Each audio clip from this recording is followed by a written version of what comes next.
Oh yeah, what's going on, friends? Audio check 1 2 3. Can you hear me? I can hear you. What's going on, Broken Goth Doll? Grey Wolf. Hugs to Belinda. Is Belinda in here? I'll have to scroll up. Nasty Nathaniel. Who's all in here? Mama Bear. Hello, good to see everyone cutting pumpkins with the kiddos and waiting on an amazing live. Well, we're 1 day away. 1 day away from game 1 of the World Series, and no, I don't have tickets. I wish I did. I thought about it. I thought about digging real deep, and I'm like, no, I'm good. I only like the free kind of tickets that comes our way. Back in the 90s, my dad had an electrical firm, and he used to get all kinds of perks with dealing with suppliers and things like that. I was at Game 6 of the 92 Blue Jays when they beat the Athletics to go to the World Series. That was electric. Game 3, I never went to. My dad went. I remember I missed that night. I wasn't invited. It was a boys' night out back then when they were playing the Phillies. Man, oh man, oh man. It's going to be effing awesome. Do you know what I mean? Effing awesome. I won't swear. I won't swear yet. I feel like a little kid again. I got a hard on for the pennant, or hard on for the World Series. Yeah, well, it was a good series. Say what? I don't. Oh my God, I was a little worried. I was worried right down until the bottom of the 7th inning when Springer hit that dinger. I'm like, oh shit, it's real again. Fuck, I don't want to go any longer. So worried about who they're going to put in the bullpen. You're always worried, especially in Game 7. Somebody's going away a loser. But again, worked out in the Blue Jays' favor. It was an exciting game. It was a good series. The Jays have already shown that they can dominate Ohtani and the Dodgers. I'm not worried about beating the Dodgers, but it'll still be a good World Series.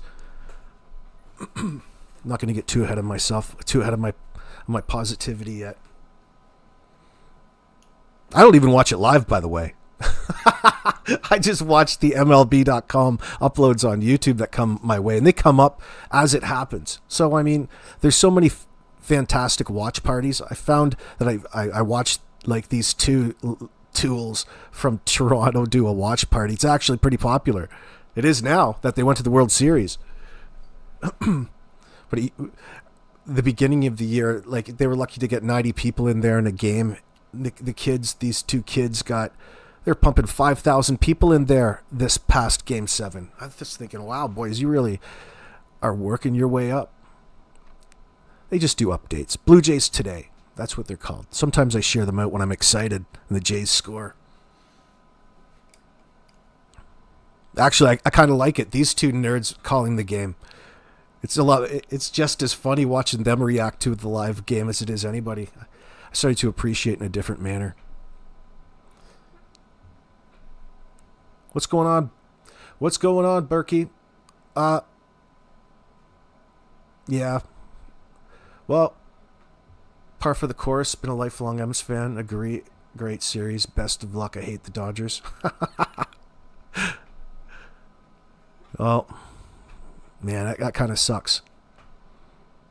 The Mariners' pitching was better, in my opinion. You never know what you're going to get with the Jays. They've been blessed. It's a great story nonetheless. Like, I mean, from last place last season to headed to the World Series right now. Oh my God. Should have 100x that long. Yeah, it's going to be electric down at the Dome. It's going to be fantastic, man. It's going to be all kinds of fun. Especially in 2025 that you're going to get so many angles from so many different places. The world is a different place than it was in 1993 and 92. But now, what's good about this being at the World Series is that you got the potential to really get your feet into a dynasty in the sense.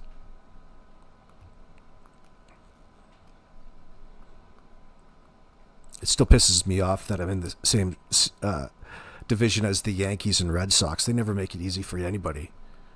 It's no cakewalk. But the Blue Jays have always had a really good, solid AAA, AA, A-ball system. They've got a good system.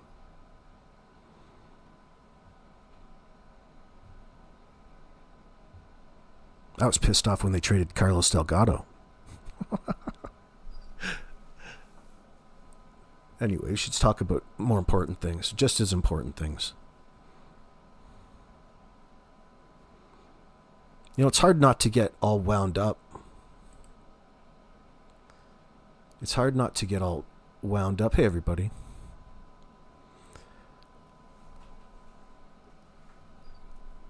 Because our emotions...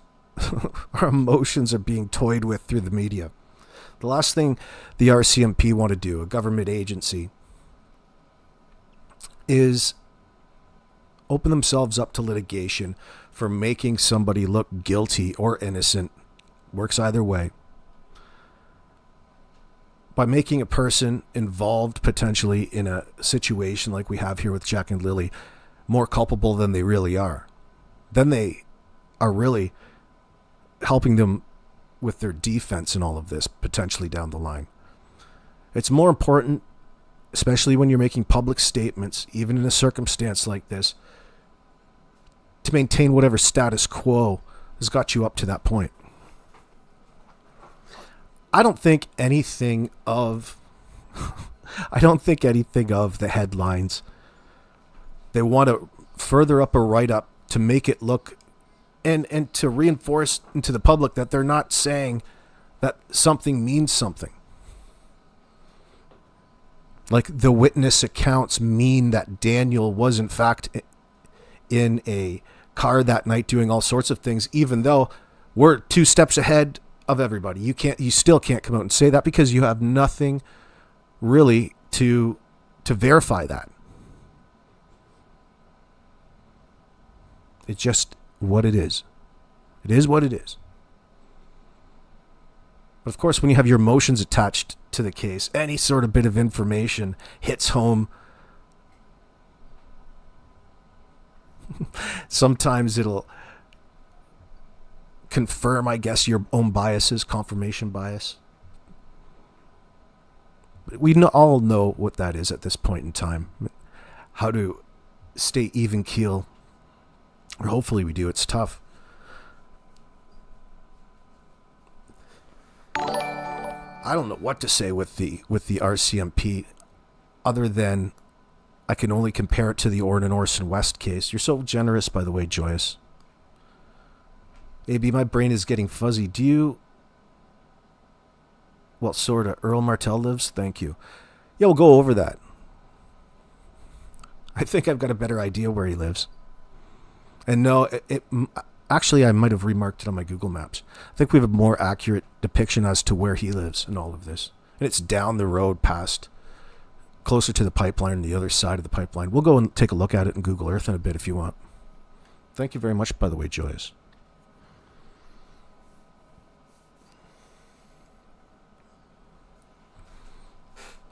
The RCMP is not going to tell you anything of any significance in relation to information about what they're currently working on or thinking about or brainstorming about or following up. They just show you kind of where they've been. And when you get that unredacted information, that's older information in that sense. It's not like it's less important. It's that people do what people do and they want to take it to the next step. So therefore, and it always comes back on pressure against the RCMP or the investigating body of any investigation. That's where the pressure comes back. And they want to avoid that pressure at all costs. That's just unnecessary. And by that very nature, is where people get their backs up a little bit. They're a little... let me rephrase that. It's easier for the people doing the investigation to protect information and not be as motivated to be seen as transparent, nor should we expect them to be. We just want them to hurry up in that sense, and they know that. Where did I hear that? Mike Demands? They're talking about, what was that, from the anatomy of a cover-up. They're talking about in Alberta, which is a province in Canada, Western Canada, how at any one point in time they have 1 out of 5 officers off on any given days, absent from work, sick.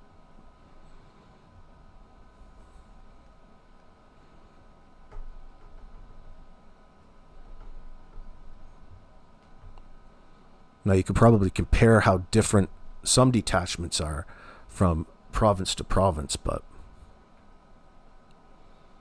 it's a difficult job.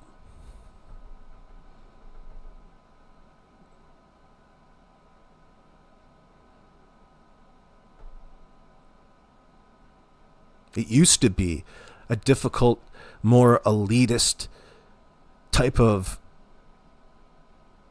detachment.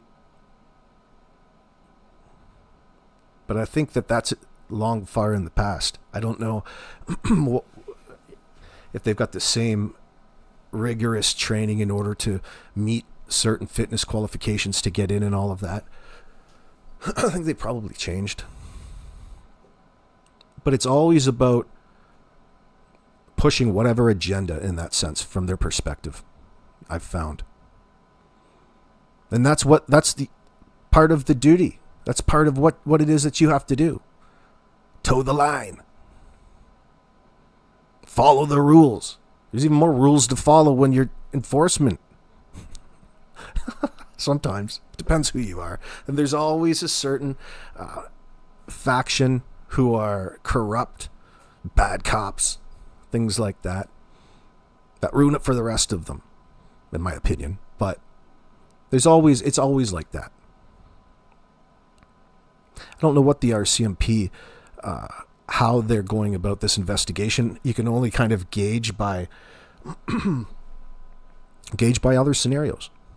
Other scenarios just like this when Maine. Thank you very much, by the way. A $10 super chat for Maine, USA. Thank you, darling. I shouldn't say darling to you. Anonymous subscriber. Thank you. It's a crazy thing, though. Like, I guess what would it be a good exercise? It's a funny exercise in groupthink every time in these scenarios. Not like it's any one person's fault. I think it just comes with the information that's presented to everybody through the media.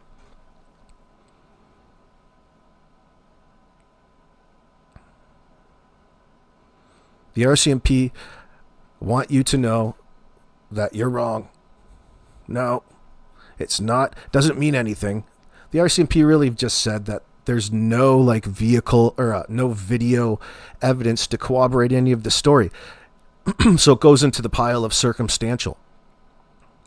They're not going to follow it up. Maybe they followed it up to as much as they needed to.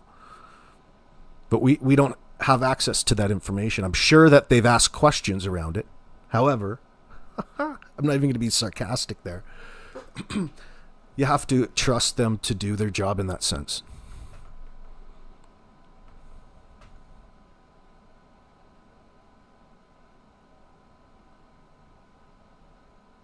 Yeah, Linda, I hear you. Linda's opinion is Mom, stepdad, and Grandma Janie, allegedly. Just your opinion. You don't even have to hide behind that. Your opinion's fine. You know what? It's not going to change. Nothing's going to really change this scenario.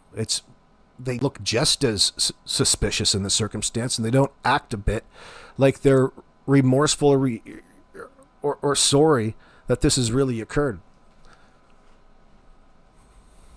That's sad. But Belinda has another big write-up. You guys probably have seen that already. Belinda has another write-up It talks about, what was the term that they used? Talks about her fighting for guardianship, excuse me. It's not like I didn't know that. I just couldn't remember. I'm sorry. She's pursuing guardianship over her grandchildren's records in that sense. So Jack and Lily's records, it's a step she hopes will allow her to access files from Child Protection Services and their school to understand what led up to the days before they went missing. Man.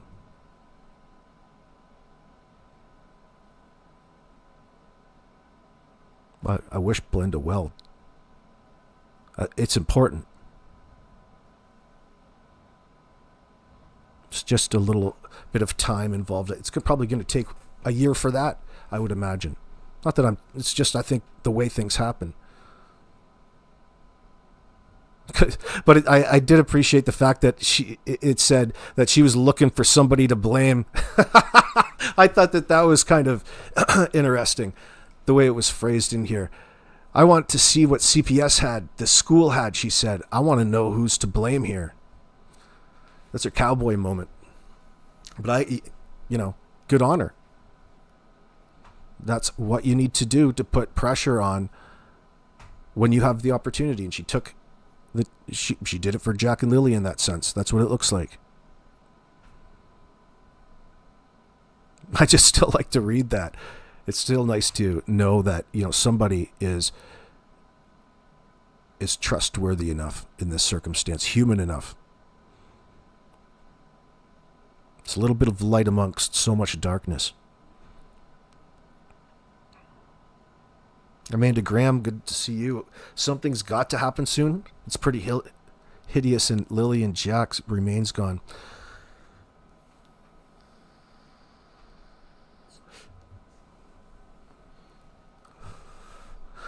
I wonder how many actual investigators technically are investigating. Do you know what I mean? In the know and all things about the case. I wonder what that looks like. Is it 2? Is it 3? Is it one guy rifling through a file? I'm just curious. Not that I'm scrutinizing it all. I just want to know how they do things around there. They sit in a dark room or in a room with their desks towards each other and bounce ideas off each other all day like a couple of writers. What are you going to do next? What are we going to do next? Do you do things yourself or do you delegate it to others?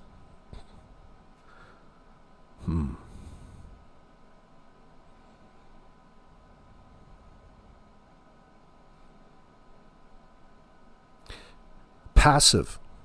Seemingly passive. Mike brought up that in his chat the other day about how he was surprised how the RCMP and other agencies in that circumstance are overly passive. And he's right. I don't want him to be right in that sense. I want that to be just the systemic way of things. You can't rightly be there and tell somebody else for their own reasons to satisfy their curiosity, all of your secrets in that sense, or exactly how you're feeling. You can't have your suspects knowing all of that and even an inkling of it. That's what Durwood wanted to know. That's what Durwood was probing for when he got pissed off at the police. I think that's really funny. Good on the CBC for toying with my emotions in that sense. As much as I love to shit on them, that article was one of the better ones that I've read from their perspective. Thank you for months later calling out Durwood.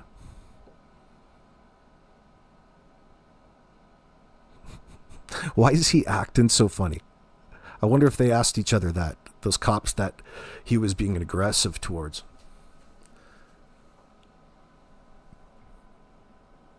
Yeah, Amanda, you can't tell me that the RCMP don't know that Daniel's guilty. We know that's not how it works. It comes down to the Crown Prosecutor and the boss in the office in the investigative setting, whatever hierarchy that they use. There's going to be certain criteria met, and they're going to be looking for certain things. And they're going to allow, in a situation where you can't trust all of the information, it's going to take you a while to accumulate the information you need to feel comfortable taking it in any which direction. And yeah, probably by that point, the public will be so furious. They're just geared to take out their aggression on you, the RCMP officer.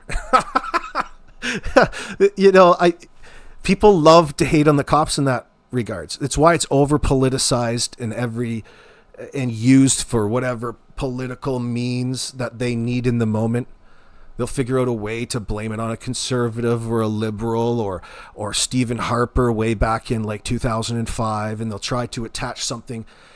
That's fucking bullshit. I tune out as soon as I hear that. We're talking about this situation. It shouldn't be very hard at any one time to do your job.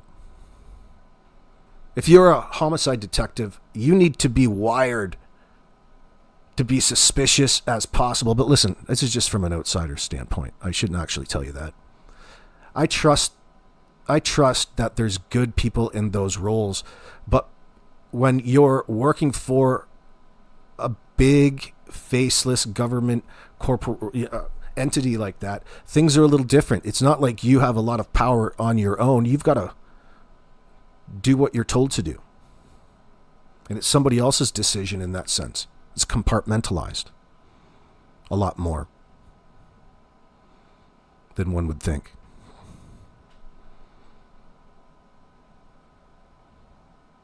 Like, you can't just walk through the door and talk to the boss. Of what department? You can't just come here and ask to talk to the man in charge.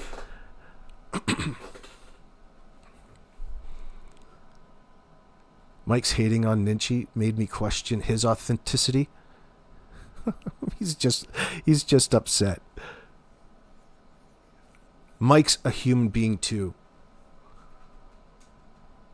I love everybody. It's you guys that want to vilify. When you guys start getting upset, you like to find somebody to blame.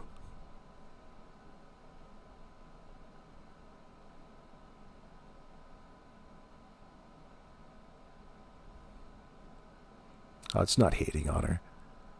I think it's probably an analyst thing. Analyst.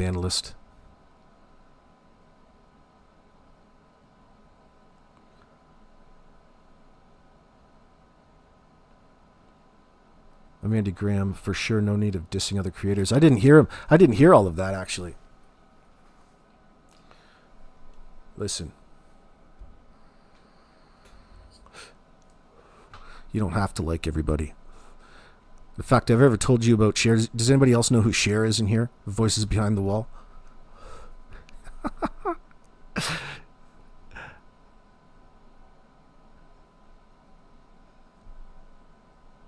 Oh, Grundy. Mike DeMann.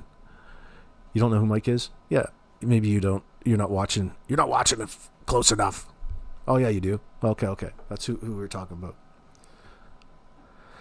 You can't stand Voices Behind the Wall, Miss K? Cher? You should follow the Torch Spotlight then, because they have all of these funny little Cher videos that keep you updated as to her latest scams. She's out there raising money for Summerwell's father to take a polygraph test so it can suit the narrative that she's built on her channel over there at this point in time.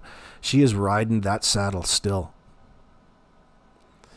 I mean, it's so preposterous. I mean, one, leave them alone.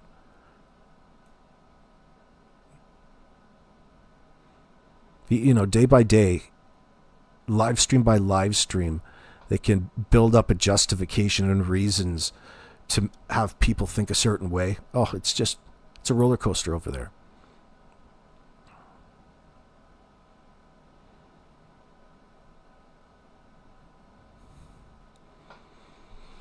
But she got involved as well in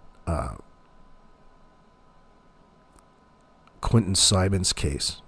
And she was what would you call that? Be an active online liaison for Billy Joe Howell and Lilani Simon, who was found guilty of unfortunately beating her son to death, and that whole process. You know, the time that it took to receive the missing, you know, the Amber Alert in that sense, and the time of Lilani being arrested, you know, between point A and point B, we'll call it. She was actively white knighting and doing what you would otherwise consider to be enabling and working close with the family as to being their online, just a liaison, a communique, a fixer. And she was up there talking on Court TV with Vinnie Politan. You remember that? It was so ridiculous. But they even made a poster out there because they had people showing up from all far reaches of everywhere, you know, protesting outside her house in Savannah, Georgia. And following her around, and all your favorites were down there, like Bullhorn Betty, Dolly was there, Justin was there, all kinds of people. But Lilani and Billy Joe made this sign, got some signage, and put Cher's profile picture and her name, thanking her, just a big thank you, Cher poster out on the front lawn, just to troll all of the other content creators in that sense. It was so ridiculous, but entertaining. I'm sorry to say, it was entertaining, but tragic in the same time. But Cher was that gal, and she loved that. She loved that position she created for herself. She just loved being the person to translate, in other words, from what the suspects in this circumstance were lying about and what they wanted to say in the public eye. She was pretty good at it too. Surprisingly enough, she's pretty good at it. Not that it made her situation any more, you know, classy or right.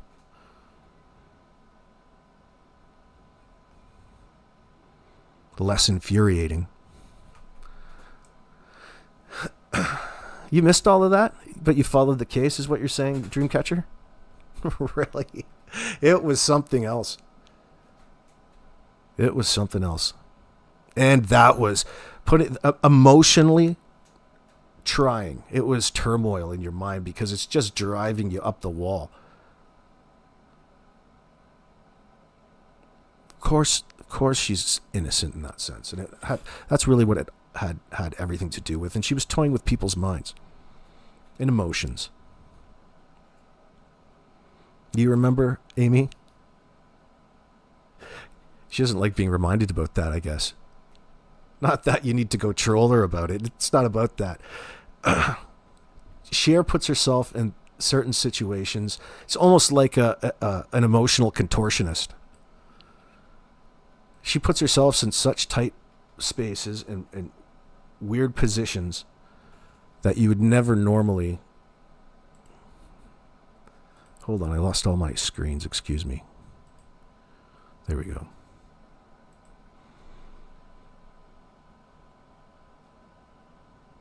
Yeah, Dreamcatcher, you remember Justin, JLR, all being there. Well, that's what happens. This is what happens when so many people are there. You forget who you're watching, number one. Usually. But Dolly did a pretty solid coverage of it. Remember when that crazy lady, I shouldn't call her crazy lady. Dolly at that point had this troll, this gal from New Jersey. She had a really heavy New Jersey accent. But she's actually fairly nice. She was fairly funny. But there's a few weirdos that showed up that I've never ever seen before. And of course, when everybody's there live streaming, they love to just get in front of each other's cameras and, you know, do their thing. It's really funny.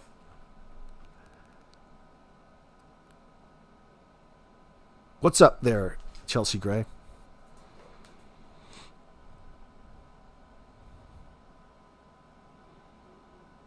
Oh, well, she'll do anything to have you, believe that she can relate to you in that moment.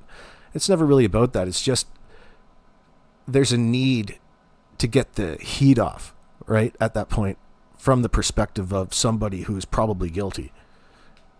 And she's right there to fill that need. You don't have to have a degree. You just have to be breathing.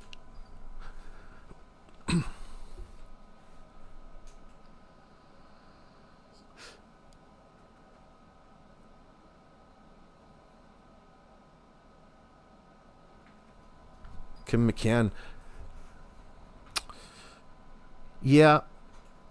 At some point, you have to think that they have no other choice but to take it in a certain direction. Meaning the RCMP. Sooner the better. Run out of things to talk about. Not really. But you can see what the RCMP are doing.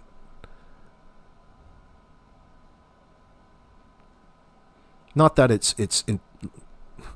they just would rather publish articles to have you not jump the gun, right?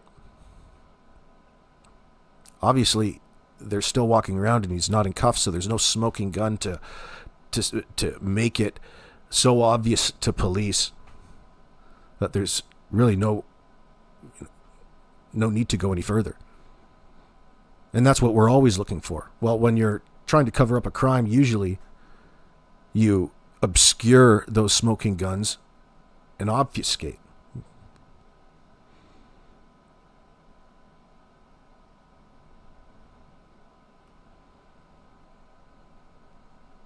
But you can build a case when the circumstantial evidence is such that you would have no problem convincing a jury of 12 that the children are no longer with us. And either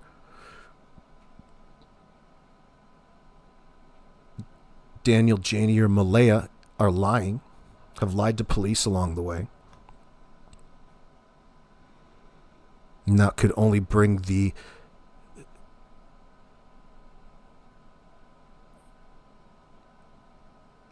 jury to think at least one thing.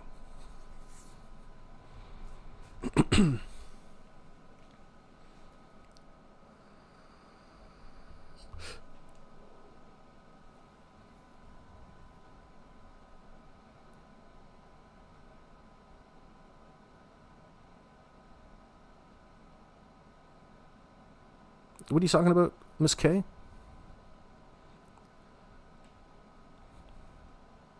What is juicy? Do you mean jury? Or am I confused? Share should be deals behind the email walls. Deals behind the... I see where you're going with that. Norbeaster, what's up? If it's the size of Everest. What's up, Norbeaster?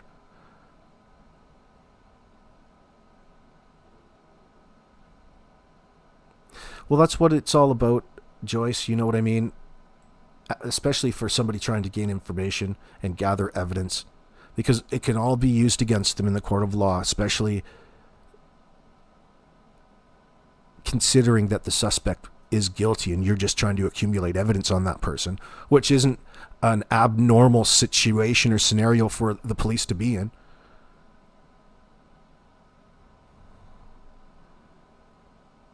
I think it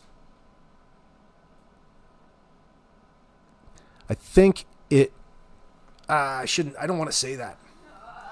I don't want to seem like I'm sticking up for the RCMP in that sense. I think it might be too early to sell them out saying that they've already dropped the ball when it comes to this case and the circumstance.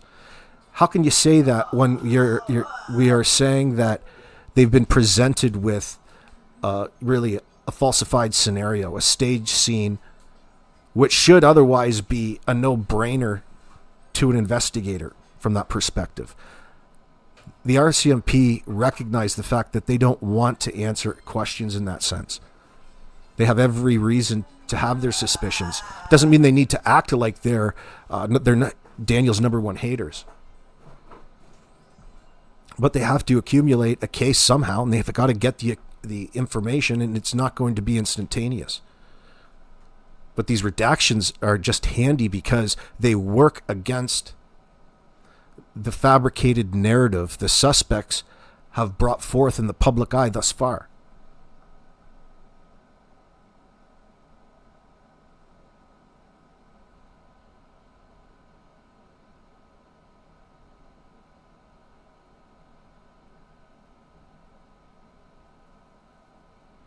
You think that the RCMP are playing cat and mouse with old Danny boy? They release a bit of info, then sit back, watch Daniel spin. I don't know how much more that they need to observe him spin. I don't know, because I think it all has to do with information.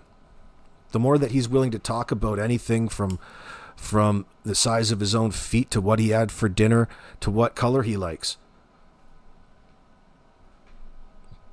He's in a philosophical conundrum.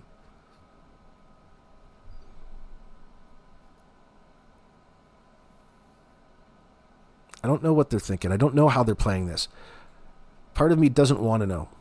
The other part of me does. Worried that they're not doing enough, or they're not doing anything. And that's just the way things happen around there, because they've got parades to go march in this week to plan for. And, they've got to work around their already full schedules of blowing smoke up each other's asses.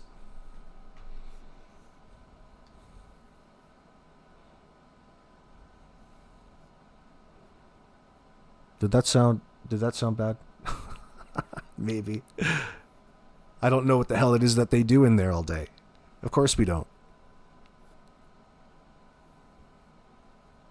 But I would maybe I should get in there, just clean the offices after the fact, take a look through the paperwork on the desks, make sure that everything's going on as expected.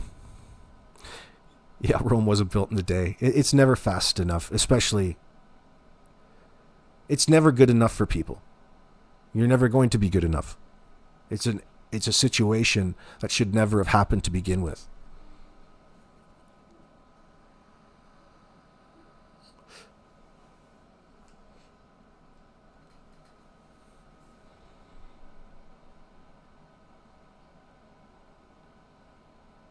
No matter what, Malaya isn't looking all that great in all of this. I don't know why. I wish we knew why.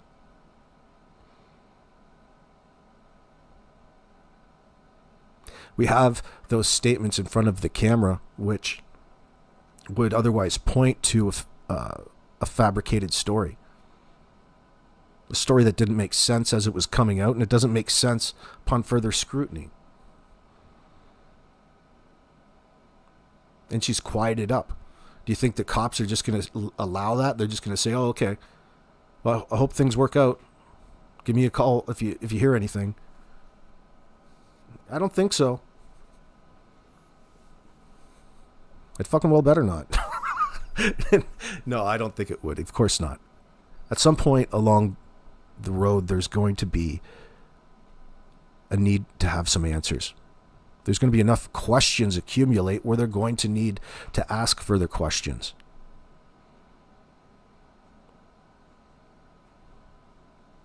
Thank God that they've been slapping the junior detective Daniel on the back. He'll come down with no problem, nothing to hide.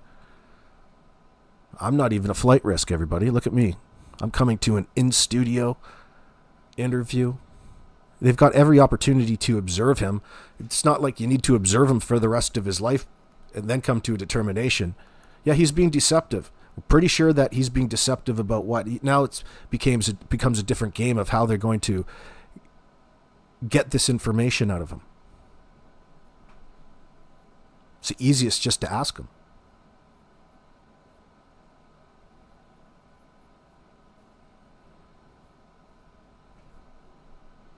But so far, just so far, Daniel has a formula when he's getting into a place or a question that comes a little bit too close to home. Either it just throws off blame, projects onto Malaya, just refutes it. Otherwise, it's not like there's a whole lot of conversing going on in one way or the other. It's an attempt to appear innocent, right?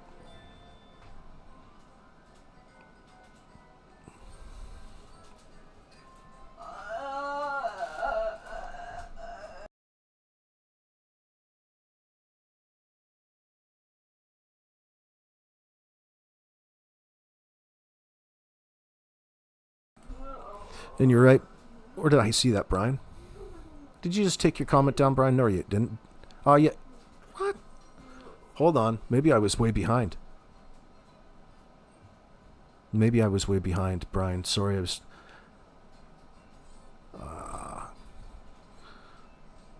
sorry.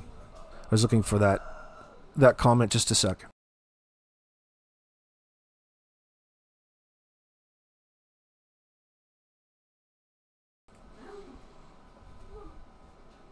But Patty Burns, what's going on? I remember the Gannon Stotch case. They had so much on Letitia that we didn't know about then, and as soon as the body was found, they had her 100%.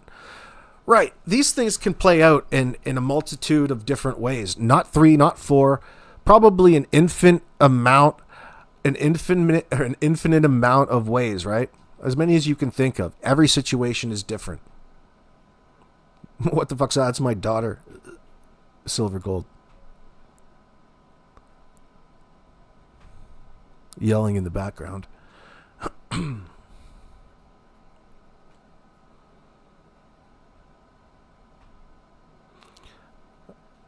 Tech skills meet aren't going to get anything found in this circumstance.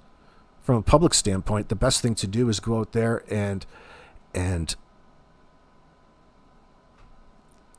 take part in some searches, get a feel of the area. Ask for permission if it's private property, of course. I wonder if Earl will let you come and search his property. Something tells me no. I wonder why. It's not a hard question to ask. You don't want a bunch of strangers tromping around your particular property. But now that I look back after we've been through some of that in the conversations, there's a bit of a sensitivity area around searching around his place. That's the most relatable thing in all of this, because you can understand that you don't want all of this attention from a bunch of people that are probably going to bring trouble. But,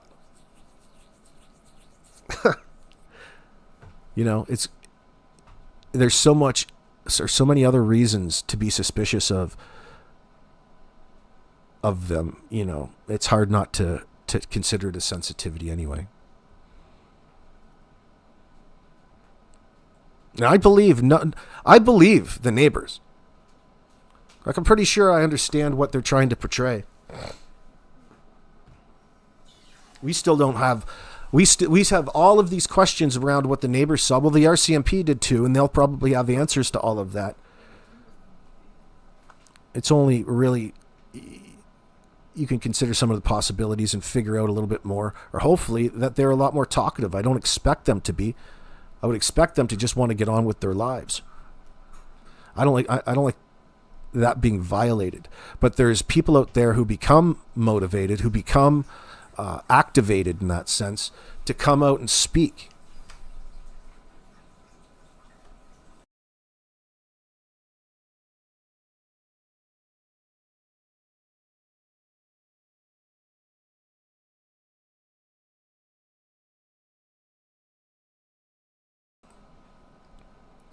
Let's get Earl drunk on the properties ours to search. Well, what are you going to have to come in and barter with him?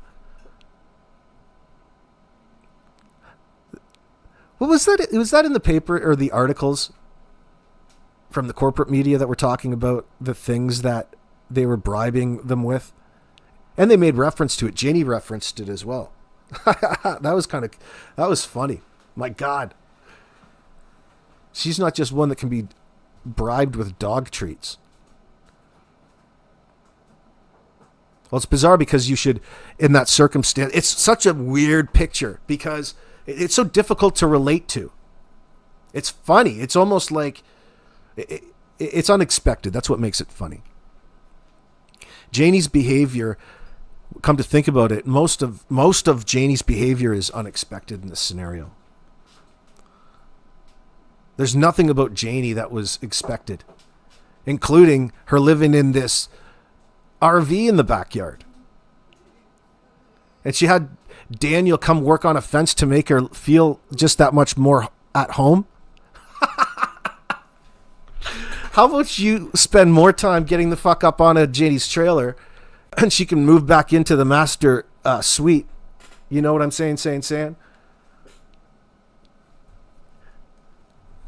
See, that's a bunch of information that's redacted. That would be really interesting because you know how information goes on the internet.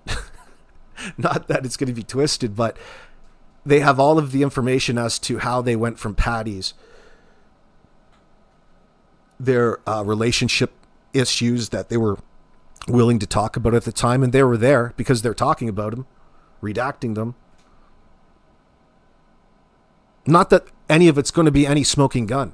Like these neighbors' accounts aren't exactly a smoking gun. It's damning to Daniel and Janie's public narrative. Absolutely it is. And, well, I don't know about you, but I believe them. Especially Mr. Wong.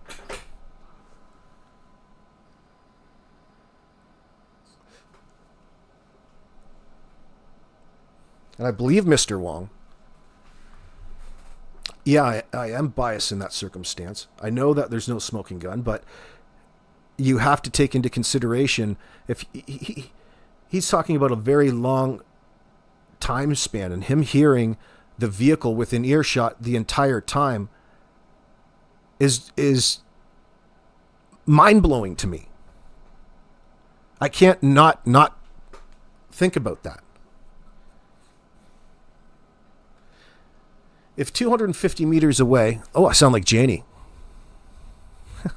I sound like Janie was going to oppose that. Listen, he's 250 meters away as the crow flies. Talking about hearing all of the road activity in the middle of the night. Never mind what Justin says yet. But he can hear the comings and goings from what would otherwise be the location of where Jack and Lily were living over the course of hours, several trips. And you're telling me that you never stopped really hearing that car throughout that entire time. It was all within earshot. So whatever he was doing, he was going from... I like picture like one the train tracks is on my left, and then when I close my eyes on the right is the road and hill way up towards New Lairg Road in a way. And I hear that somewhere you can hear the difference between a vehicle in this spot and a vehicle in that spot, and that happened over the course of hours. Well, I want to figure out, I need to know what the hell was going on. What would make anybody think? We're just suspicious that it was Daniel. Also, Mr. Wong came out and said that it was Daniel Martel's car. What does that mean? How does he know that? I'm not trying to question him. I just want to know. I just want to know what makes him think in his mind that it was Daniel Martel's car. And the only thing that I'm assuming is that he's familiar with the road noise, right? You can hear, you don't necessarily need to hear a vehicle or see the vehicle to identify whose it is when you know,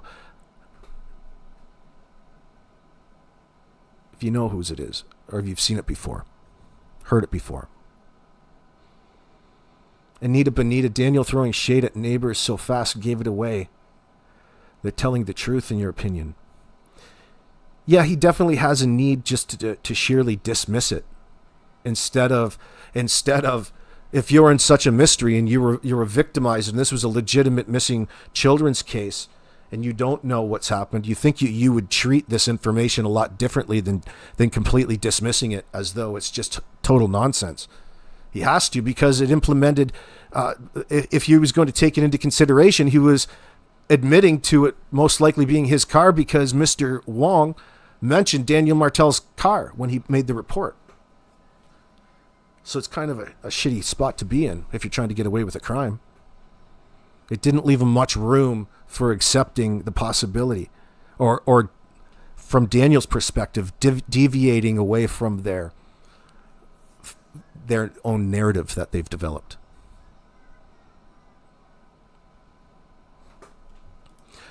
Oh yeah, Joyous. It's just tough, and we get confused when we're trying to all get on the same page. We shouldn't expect to be all on the same page in that sense, but that has nothing to do with beliefs or theories. But we should be relatively discerning when we come about our information. Jordan Getty's out there, and I know you're listening, you little douche. Stop trolling the same kind of accounts in my comment section. You're like the only one, dude. I keep banning his what I think is Jordan Getty's accounts in my comment section.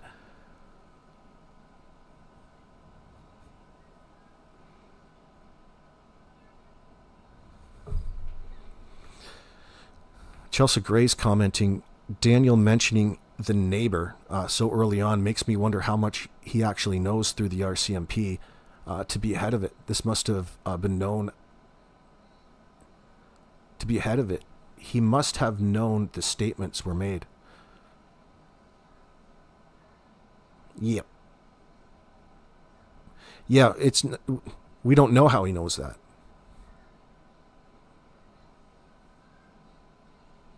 Maybe he's there when all of this is going on. We don't know exactly how he knows that. You're afraid that the RCMP are the ones that, or he got to know. Well, you would think so, because listen, he had to get questioned at some time. So the question would have come up. I mean, probably in the moment.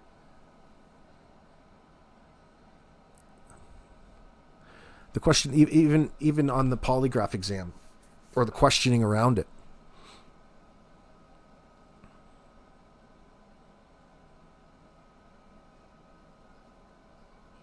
So I guess, yeah, you could consider that through the RCMP, couldn't you? But through questioning.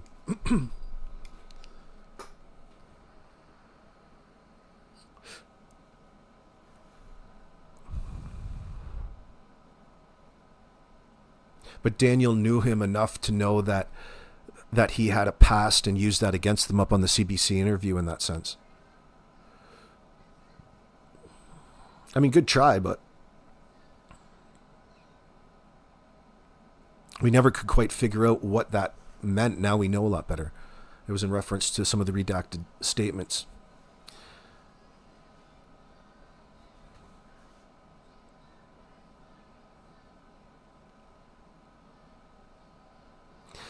And there may be some information that's difficult. It may be unnecessary to try to keep private in that sense. Maybe everybody knew. Maybe they were all talking, all of the neighbors in that sense. It's common. It became common knowledge in that sense. But when they're developing a legal document, they would need to redact it in that sense, or it would be to their benefit. Yeah, I see your point. I can't. I don't know how you'd be able to tell, Chelsea. I mean, it makes sense. Do you think that matters? Do you think that it matters that... do you think it matters at this point?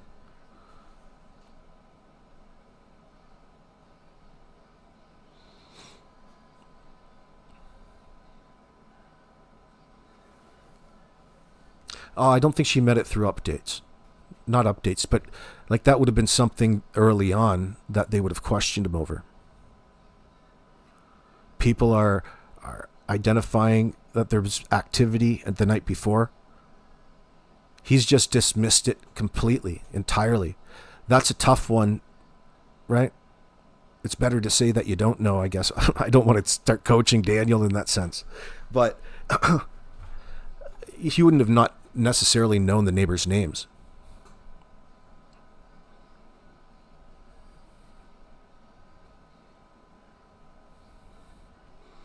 Well, as far as Maine's concerned, the only one that should get updates is Belinda. I don't think that. I think that when you update a parent, it's generic. It's just out of courtesy that they get the information first, right? Until they're ready to proceed, until they have something. I feel that they're coming across as incredibly passive. But how would we be able to tell otherwise? You're not going to be able to tell until after the fact, after all of this has been done. Then you'll soon forget.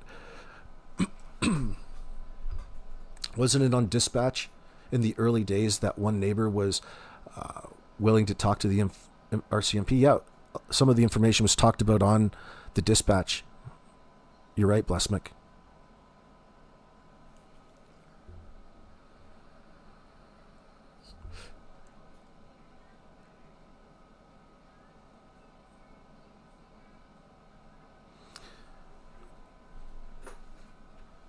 And I mean, maybe he was mistaken. He just thought it was Daniel's car. I personally believe him, but I'm biased in that sense.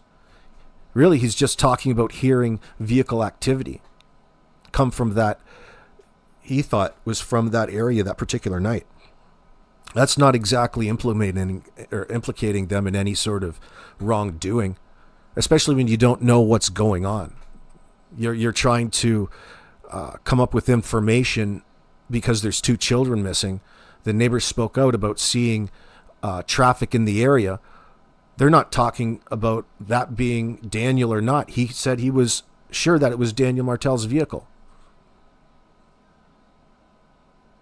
in the moment, at the time. So, even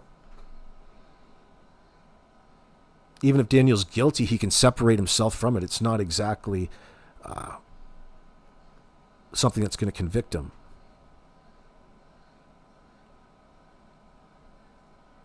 And he'll treat it as his word against mine. Everybody, no, I was sleeping last night. Well, that should be easy. I was sleeping all night. Well, how can they prove? We don't have all of that local security cam footage, and usually it's not 100% anyway. Nobody's saying that every inch of highway is covered by a camera monitored by the government just in case at every one point in time. What that tells me is if that neighbor could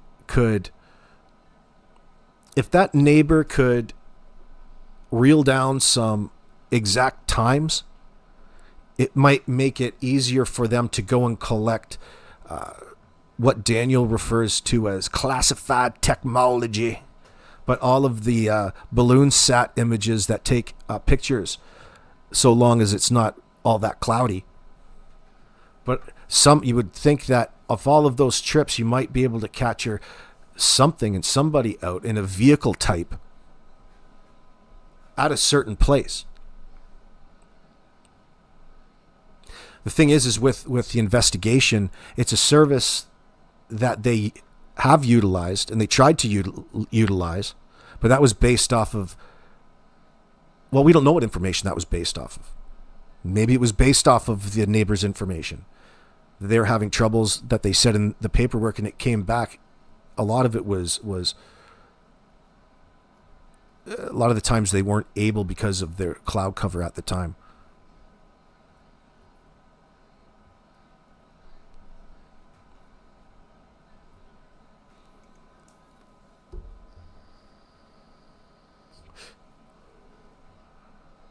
Who are you talking about, Brian Sutherland?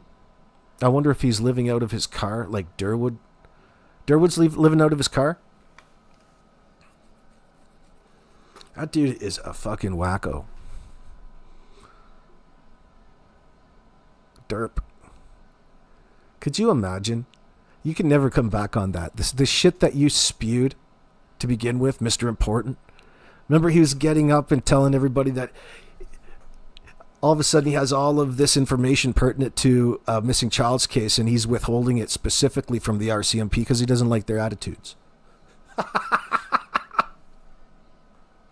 Oh, Christ. Oh, Jen LeBlanc, welcome, my darling. Thank you very much. Welcome, welcome. What an asshole. What's Durwood's priority there? His own clout? But I mean, talk about giving yourself away in the moment. You couldn't possibly believe a word that the guy says because he says practically everything and anything. 1,000%, 100%. Oh, this could be speculation. Now here I go. Just itchy to disinform. He Tokyo Rose. He's like Halifax Derpwood.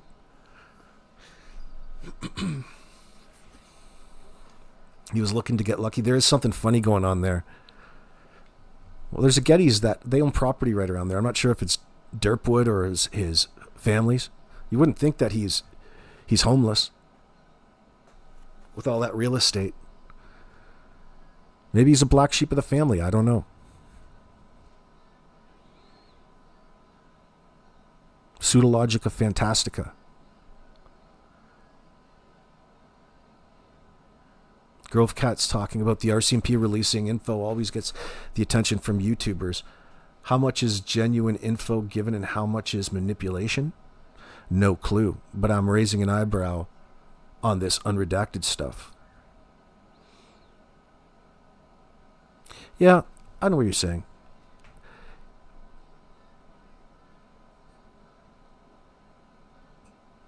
They're trying to remind people in a nutshell that the information that they released is not saying one thing, so therefore stop thinking about putting any pressure on us in a certain way.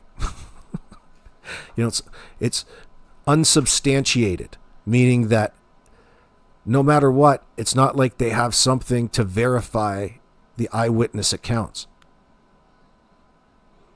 It doesn't mean anything to us at this point in time. It still works against Daniel. But they don't want you going and jumping ahead solving the case on their behalf for them. Based off of that information. That That's all. We could read it all kinds of different ways. It's like reading tea leaves.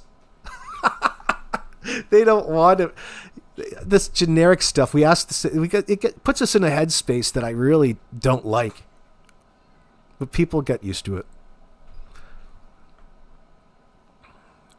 What are you saying, Lori? And who gave Durwood the floor and who intentionally didn't pick up on his early lies?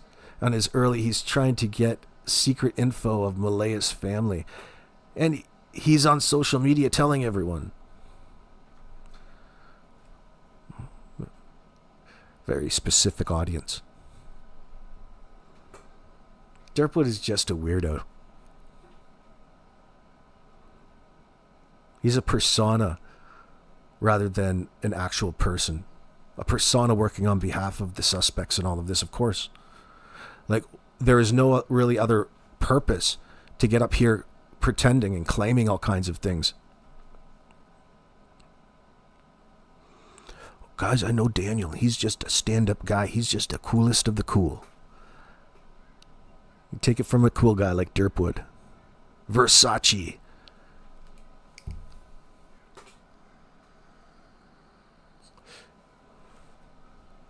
They kind of put the neighbors in a dangerous situation releasing their names. No, not really, Meep. That's just people wanting it to mean something other than what they really said. I don't think Brian Wong's or anybody's scared of Daniel in that sense. Esther, bonjour. Merci beaucoup. For £5, thank you much. We vote in France, AB, for the best voice. Oh, thank you very much. You vote me.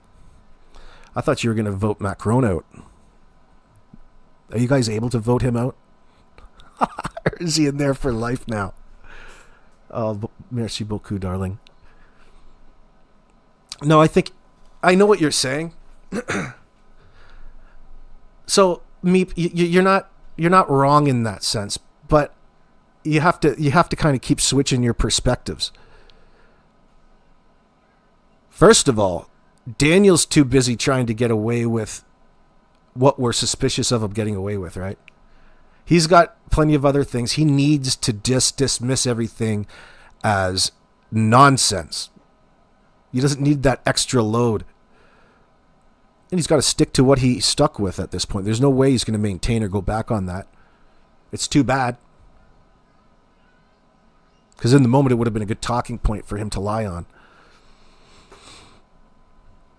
It's really old information. It's an initial report. How can police substantiate that information? You can only do so much with it, right? So it just sits there.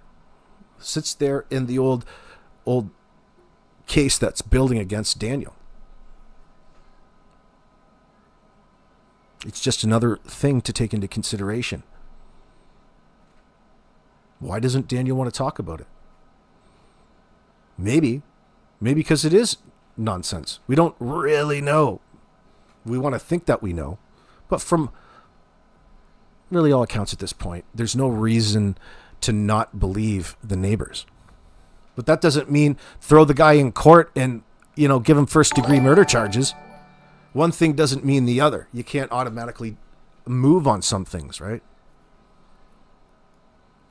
Well, Carol Johansson, thank you very much for your $10 super chat.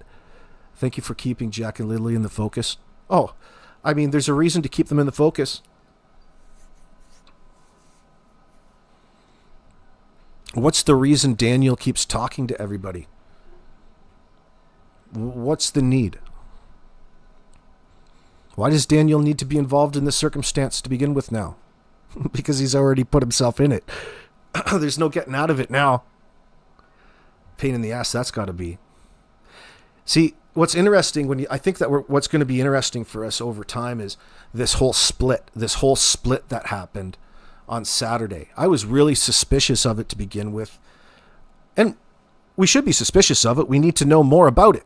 We need to figure out why. They won't tell us. They don't want to tell us any of the factors that influenced a negative home environment towards Jack and Lily and all of this because it makes them look bad. These are all the things that we want to know. And no, we're not going to get them from old Daniel.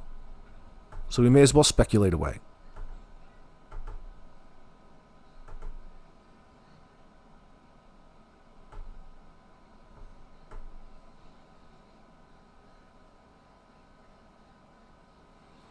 Daniel's turning your stomach, Sharon. Don't let him. Every time he talks, he's shifty eyes, pushing his tongue out.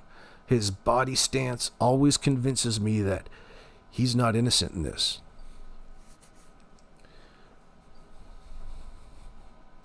That's frustrating to watch, I know. It's frustrating. What is it that they don't want to be accountable for in all of this?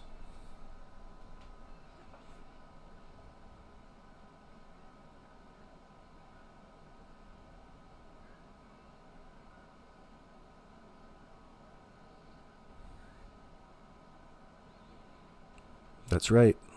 That's what people are frustrated about, Jenny. That they don't care about Jack and Lily, they care more about their image.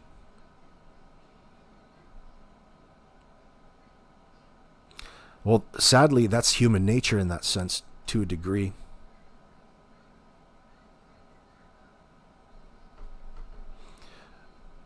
They can't change what happened or what they did in that sense or what they're actually responsible for in the law's eyes should they ever become aware of the truth that they need to prioritize the living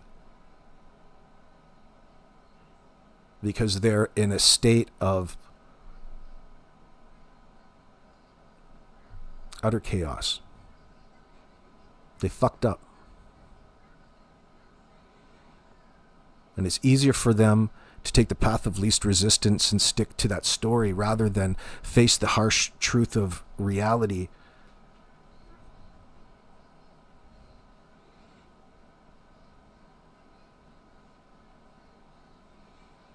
And their dislike for Malaya really, I think, serves as them, fits back into somehow them justifying their stance in all of this. The fact that they believe that Malaya wasn't doing her part, there was something wrong with her mental health that was affecting Jack and Lily to what Daniel would call neglectful.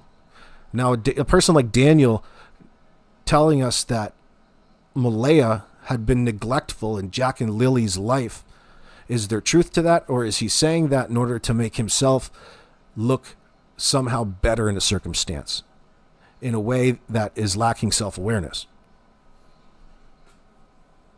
Maybe it's both. I don't know. I'd like to think it's either one or the other.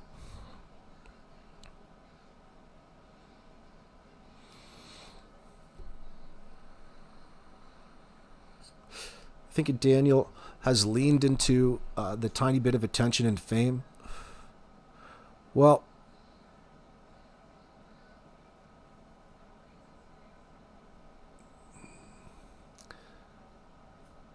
don't believe everything that you see, especially when it comes to appearances in this circumstance, right?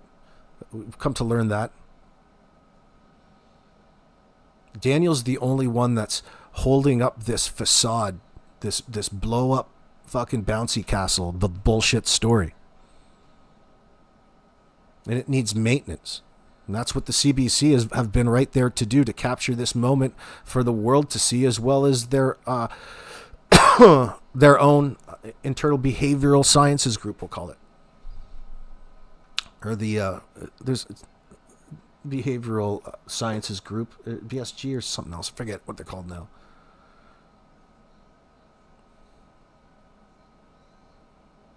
It's an opportunity to observe them answer questions without the detectives having to risk their superficial relationship with the suspect. But we're talking about macro problems and issues amongst a greater problem at hand.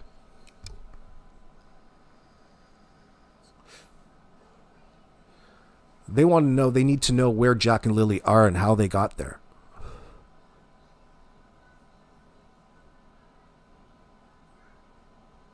How the hell they think that they're going to talk themselves out of this is beyond me. How the fuck do you expect to get out of this scenario, Daniel? I would have to expect that he's just going to let it come to him, and he deals with it every step of the way. Has he been successful so far? I don't think so. I don't think he's been very successful. I think it's just the nature of the beast. It's always nice to have a smoking gun and in that moment to say, ha, you're lying, and therefore I can arrest you and hold you and keep you. Nobody plays these mind games better than the RCMP or most agencies that do this sort of work. And it's very difficult to be somebody who's holding that secret and maintain that stamina that you're going to need to maintain this bullshit over a long period of time before something tips the scale. And if you should be innocent, you got nothing to worry about. But Daniel has a whole lot to worry about, it seems. And he wants you to think that worry has to do with wherever Jack and Lily are at this point in time. But really, he doesn't. His statements don't exhibit any of that. That doesn't touch home.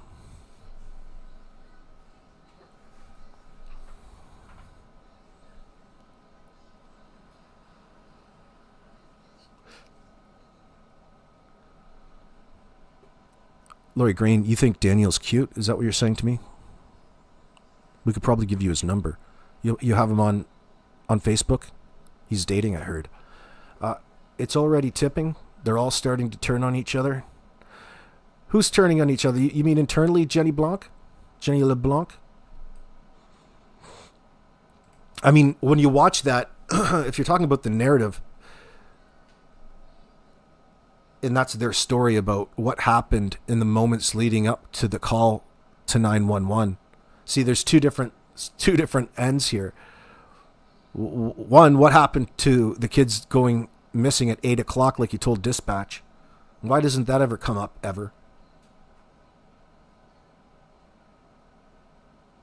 First, they're masking all of these unknowns because there's so much confusion around the fact that they were sleeping and the kids just got up before them and just slipped out of the door on their own volition. Then everything after that is just this fucking game of not wanting to answer questions directly. That can't be any different than what the RCMP experienced. It can't be any different. So when you're sitting there as a responding officer, you're trying to fill out the paperwork, you're thinking, what in the fuck is with these people? Like, well, first of all, to a detective, the fact that you don't want to answer the question directly is going to stand out to them like a sore thumb.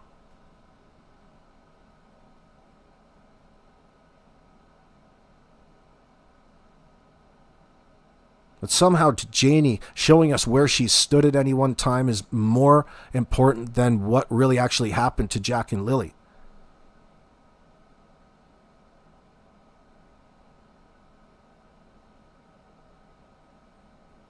It doesn't really have anything to do with it, does it?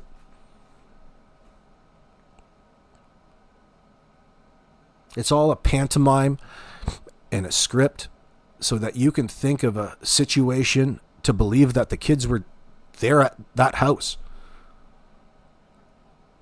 Nothing about what they said really makes us feel better about the kids ever making it home. We can't ignore that. We can't ignore that. We want to keep thinking that we give them the benefit of the doubt even when we're conceptualizing and brainstorming that the kids did make it home.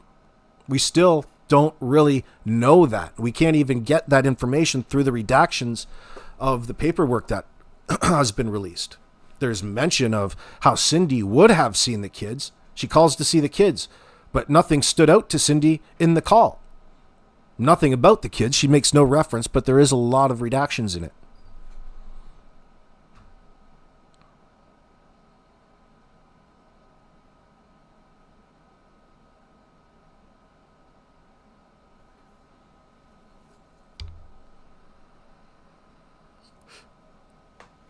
What do you think you're going to see, Kitty Hawk? Now you're just surveilling Daniel and Janie. Boy, that's not really all that exciting. But what are you getting at? You can see maybe Daniel potentially moving evidence, going back, returning to one of his drop zones. What do people keep saying that Earl's place wasn't searched?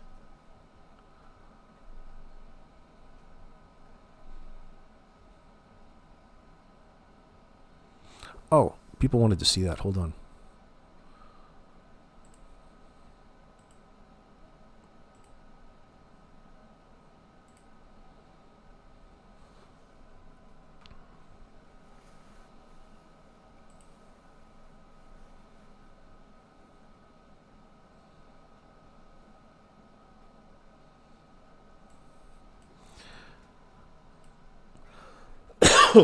So, let me see where we are on that.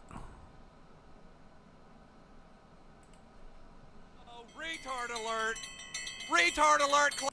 Oh, fuck, we had a retard alert out. I wonder what happened. So you talked about somebody wanted to know where Earl's place was. Was it Joyous? So I'm not 100 on all of this. Other than, I don't think it is that place. I removed my tag mark. But there's a series of places just after the pipeline down here that possibly could be Earl's rat's nest. It doesn't look very nice from overhead shot. Let's see there.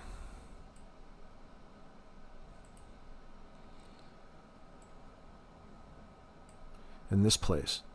And there's this old street up here. I don't know who lives up here.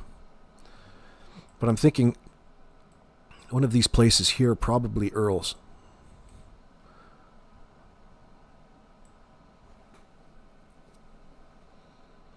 But you can only go down the road so far. Of course, there's Mr. Wong's. Oh, good evening, Mr. Wong.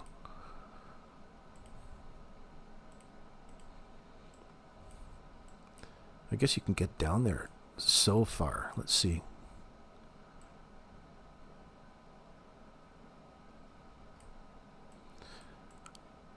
I didn't see that before.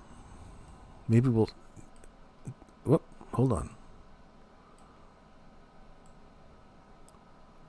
See if we can't figure out where Earl is. Why could I not go down there? There's a blue line there. What's going on?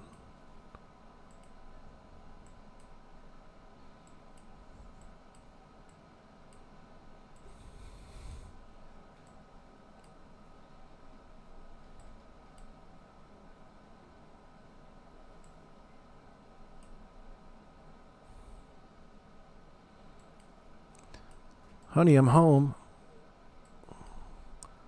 Oh no, this is too nice to be Earl's. I wonder if Logan lives there.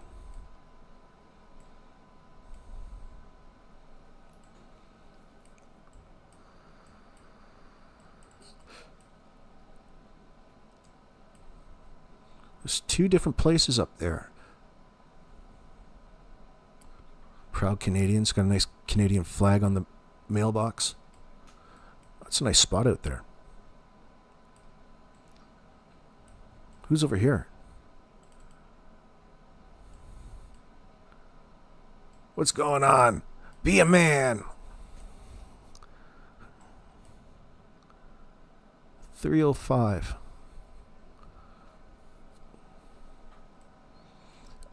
Do you know where Earl Martell lives? Can Earl come out and play?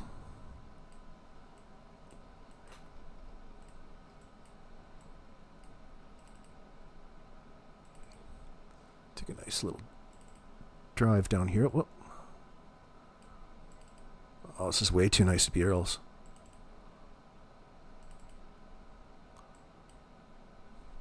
Don't mind us. We're just having a bit of a look around. Nice old barn.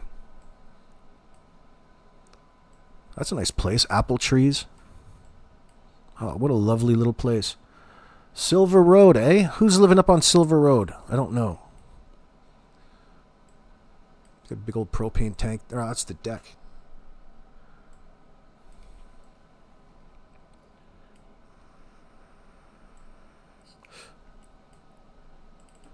Ooh, we're following somebody. Look at this. We got dust.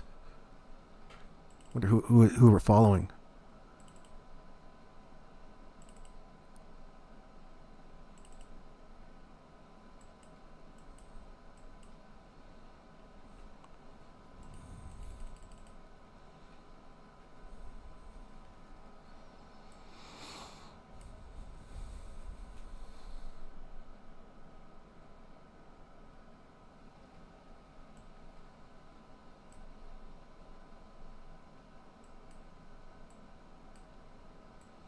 Big old power lines.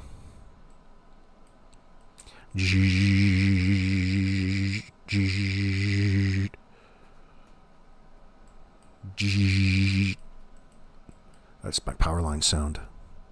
Let's see.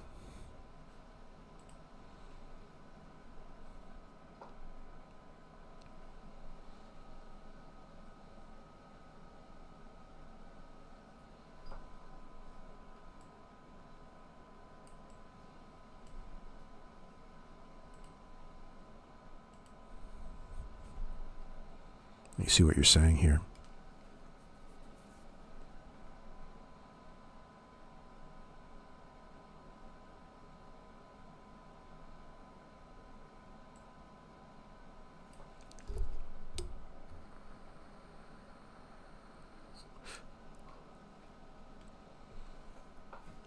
Well, you know what? Carol Johansson, I don't know who those individuals are that you're talking about. Don't be sending her up with any criminals or anything like that. She's doing okay. She's got to do things one step at a time in that sense.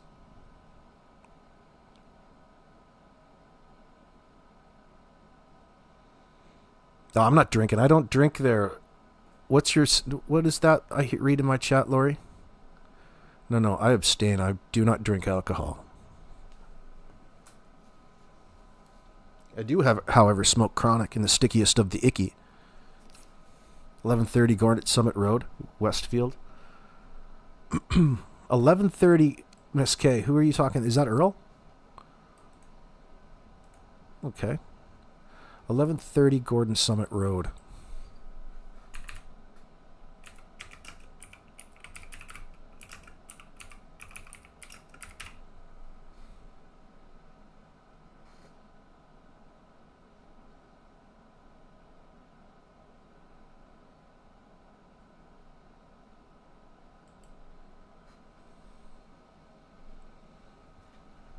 Look at that. There's Gordon Summit right there. That little waver in the road over the railroad tracks. There's an old mine up this area too, isn't there? So there's an abandoned mine shaft right down there. Right back in here.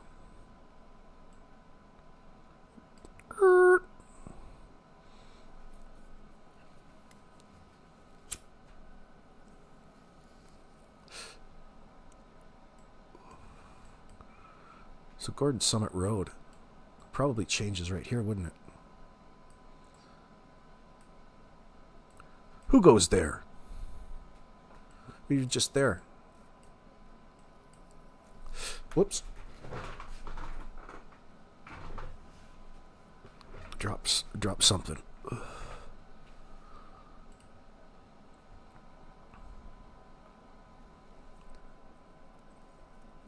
Okay, Lori.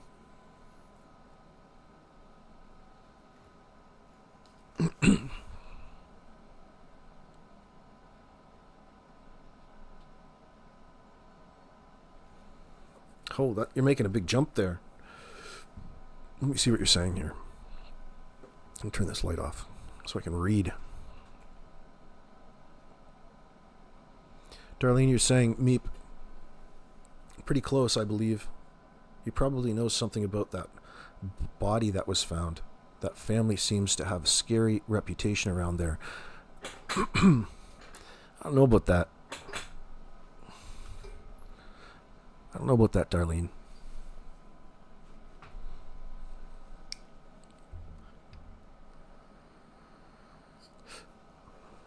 Barky Boys, do I get a cough from vaping?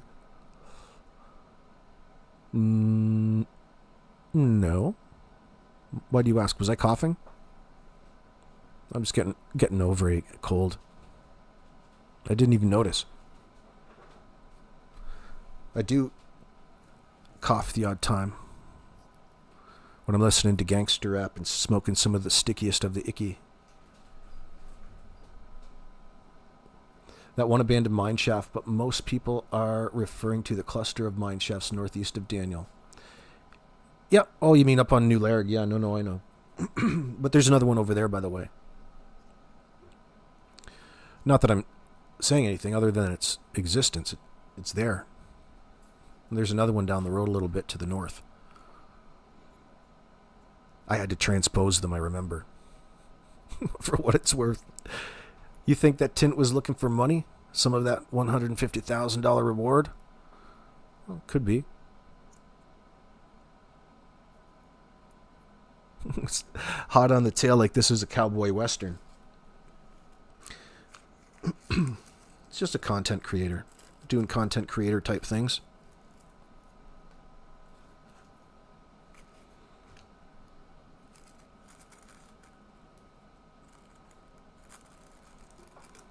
Well, it's bizarre to have strangers approach you with offers of help in that circumstance to begin with, no matter what it is.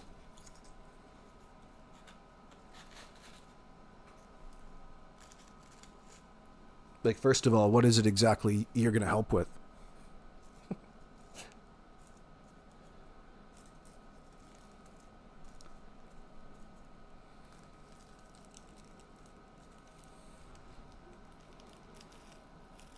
Where's Mr. Wong's fire pit? What's with the fire pit? What are you asking? We'll go look at it for a sec there.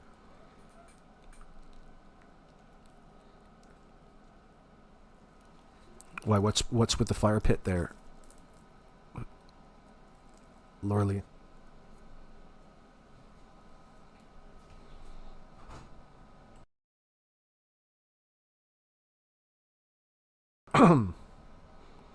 Let me get back down there for you. It's right over here. His fire pit.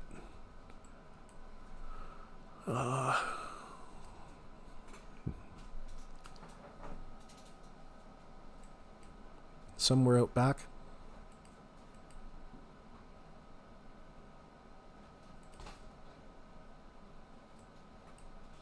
How do I get this thing spinning again? I gotta figure that out.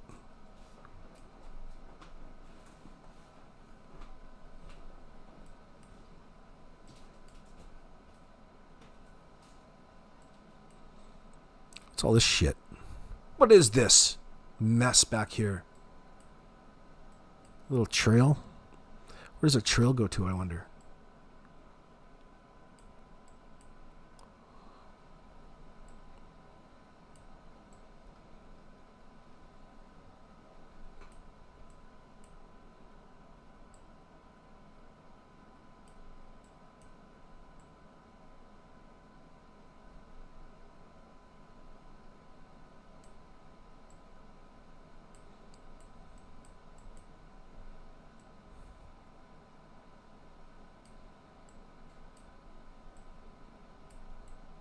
How does it do that, for crying out loud? I can't figure out how to get to stick in that mode.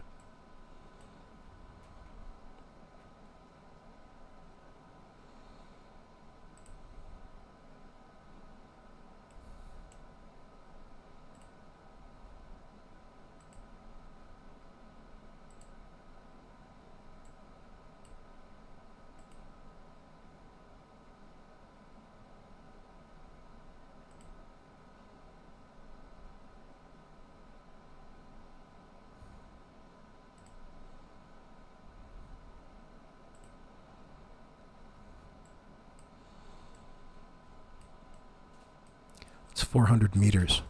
398-ish. That's deep. Not even. 300 meters as the crow flies.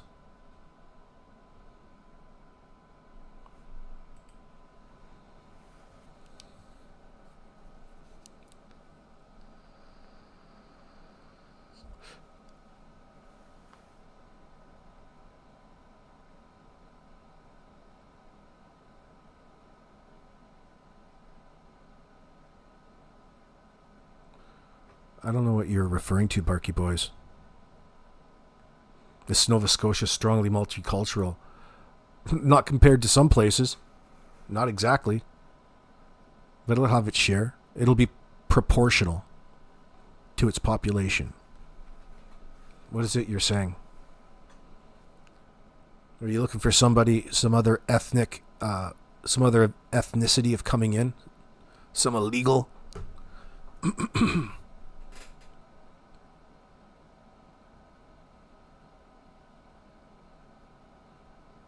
Who's talking egg rolls, Amy?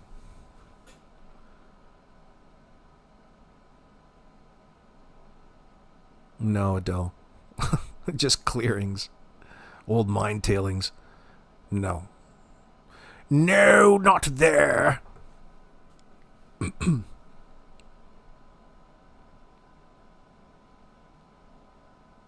Find the blue car. Find the blue car. The yard will be early. Brian, I don't see any blue 5-speeds out there, bro. God knows when the pictures are from, too.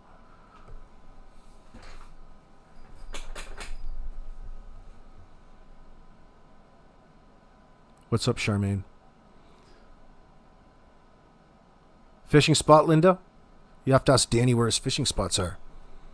Yeah, I don't know about that. I don't know about that. I like Mr. Wong's take on it, but I'd like some, you got to probe that a little bit, as the cops would say. The police would have probed that for a lot more information.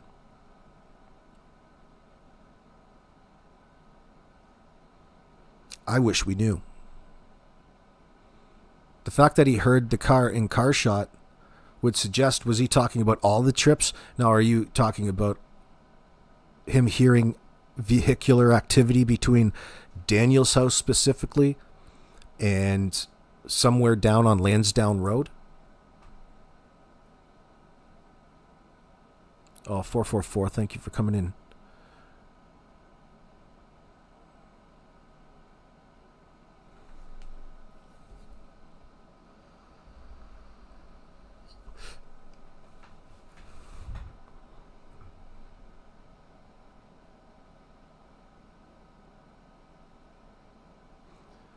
Darlene, who's killing geese and eating them?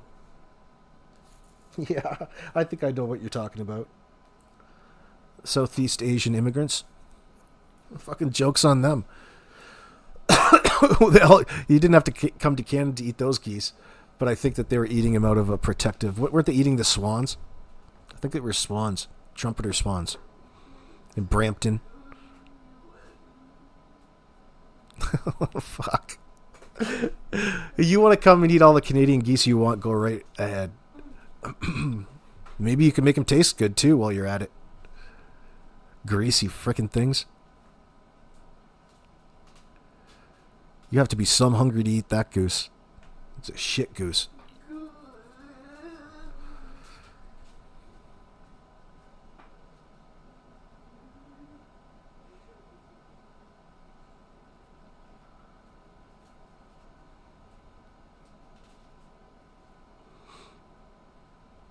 Oh, that's so nasty, Ilyanka. There's better ways to get dogs than that.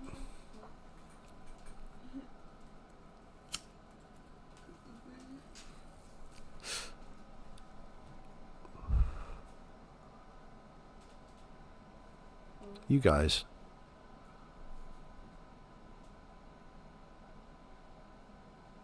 Surviving off the land. Canadian goose are brutal. That's so horrible. Yeah, it was Swan's Lori. Yeah, but that was a while ago. That was just an incident a while ago. Swans going missing. Problem is the swans are such social animals, and they're socialized to humans. They're like pets in that sense. You have the walking of the swans. I used to live in a city like that. The swans are so graceful and beautiful. So much different than the loathsome Canadian goose. You go all the way to Africa. The stupid Canadian geese migrate there. They don't even eat them. They're not that hungry.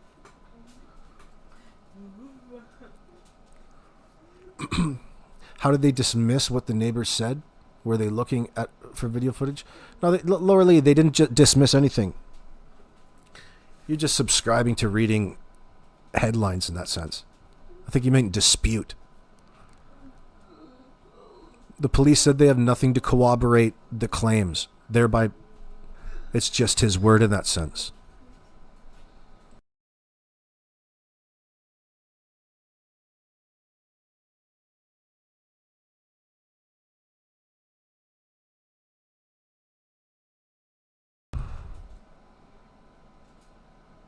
In other words, they don't want you to automatically associate it with any of your suspicions. There's nothing to verify these claims. That's fine. We didn't think any differently. Nobody thought any differently. But we're still letting our imaginations, go. Still applying that in real time, right? You have to do it. You have to consider it. I believe what they had to say. Why wouldn't we?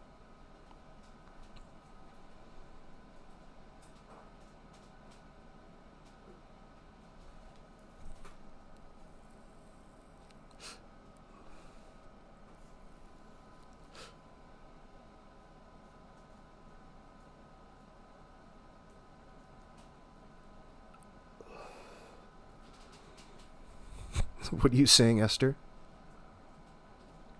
DT heading tonight. His headlines. Our neighbors are liars. Come on our YouTube feed. Fuck, I should have done that. What are you saying? Drunk Turkey has that as his headline for later on tonight, his live stream. Is that what you're saying? That's kind of funny. You guys are liars. Come on up here. Come on up here. That is silly. He's trying to, what do you call it? Singling them out. You're singling out eyewitnesses to whatever happened to Jack and Lily, really, to the case. You're affecting it in a negative manner. That's so silly, but his love for Daniel must be so strong. Shit. Listen, it's silly, and it seems silly and frustrating, but we're only looking at it from one perspective. Believe me, retards can go at this as well. Don't let it bother you. Obviously, it's been made to manipulate. What else do you expect Daniel to do? He's got himself a man. He's got himself, and he's going, they're having a great time. All this means to Drunk Turkey is that it puts him in a good spot to do this big, what Cher used to love to do. See, Cher would get close to a suspect in that sense. And then when it runs its course, she finds something that she can use to spin against that person, and thereby trying to make themselves even more relevant to the situation and case at hand. Oh, fuck. He can do whatever he wants. That's funny shit. If it's not a guy like Drunk Turkey, it'll be somebody else. There's always seemingly another person looking to do what would be perceived in a certain way and piss people off. I wouldn't get too upset about it. It doesn't matter who it is. You can cozy up to all kinds of people. The fact is that you've developed a relationship with that person. And that shows. Maybe that's his thing. Yeah, Drunk Turkey just beat Cher to it, in your opinion, lilly Sullivan. That's a great observation. You're right. I mean, if that's the way you want to look at it. But I'm done looking at it just that way, because really, if it pisses you off or makes you feel a certain way, it's all the more reason for you to go over and engage with that channel, which is a successful thing to do. I can't personally play like that. I don't play like that. When you're first doing it, or you've never been in the position before, it's one thing because you can take it as a learning experience, and I think everybody's been in that position once before. But no, it becomes, when you get so many weirdos coming out of the woodwork wanting to collab in these different ways, a lot of people don't have non-criminal intentions at the end of the day. It's always the same circus. It's nice not to be a part of that circus. It's nice to keep focus. And with statement and analysis, you've got a reason to keep a certain focus. Because it's hard not to get sidetracked, especially with all kinds of new weird information coming your way at any one point in time. But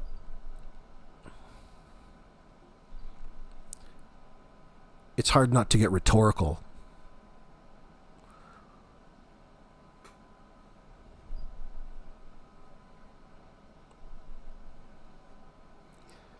It's nice to remain non-biased to the point where it works your emotions over. Like, what happens now when we find out, what happens now that Daniel, what happens if all our suspicions are confirmed in that sense? What happens then?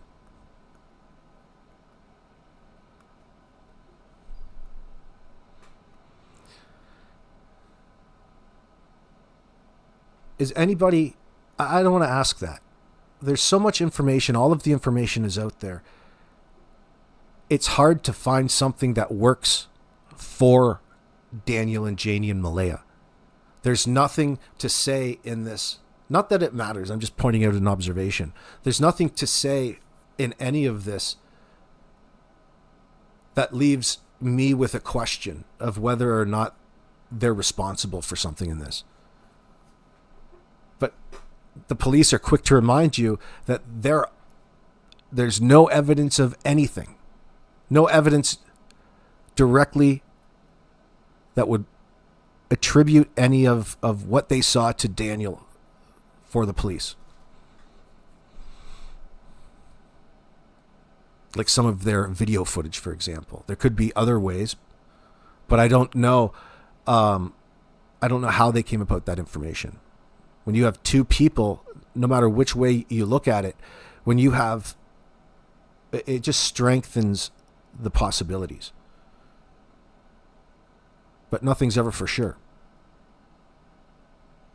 And it does work against Daniel.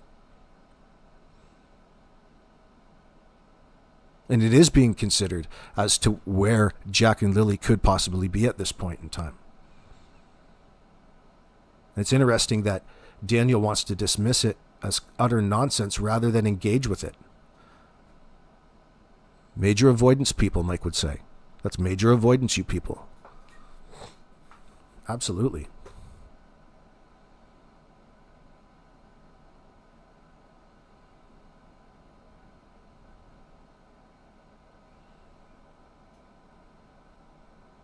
Yeah, that's just for your own, Anita Benita.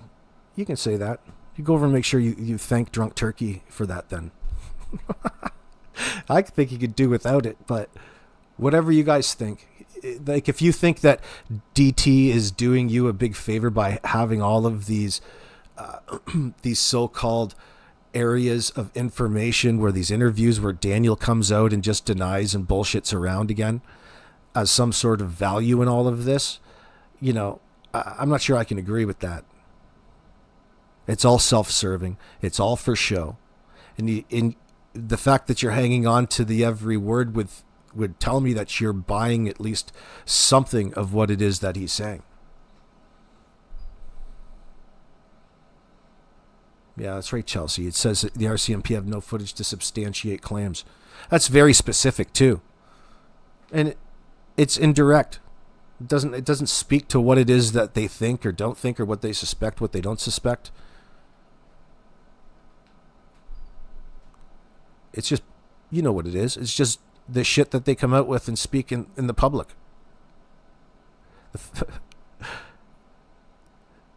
The evidence, if you will, should speak for itself.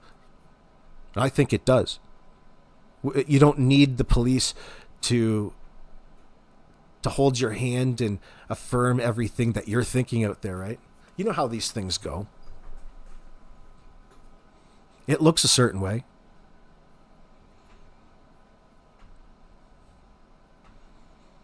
Silver Gold, DT is so full of how you say the shit. Hey, trying to get ahead here on the YouTube streets. It's fantastic. It's all right. Listen, don't let it form your opinion over somebody. Daniel needs a place that he can trust, where he can go and communicate to the greater audience because of his own ego in that sense. He's got a need to be perceived and appear a certain way. It's not going to change how guilty or suspicious that he looks in all of this. Don't let your mind start thinking that you need somebody to continue to do this. I mean, it depends in what realm.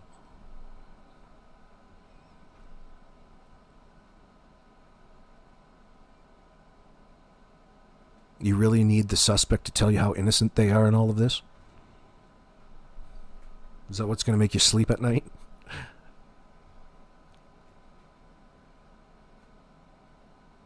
The real Norbeaster, he seems like a clout-chasing twat who's doing it off of the backs of 4 and a 6-year-old.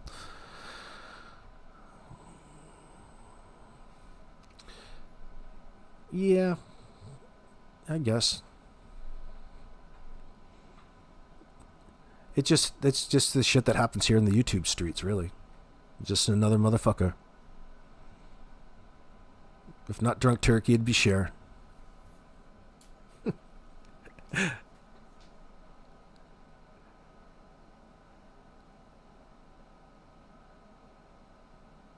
I think it's kind of funny to watch Daniel and how his behavior,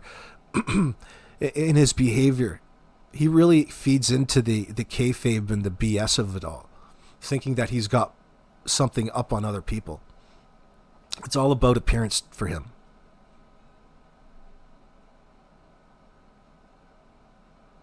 I wonder what it was really that that made Belinda... I wonder what it is that she's actually not saying. You know, in these statements where she refers to, you know, when she first came to search for the kids, the place was in such a state she couldn't believe that the children actually lived in this environment. Like, what was it specifically about the things that stood out to her would leave her with such a reaction? She doesn't say it out of just courtesy.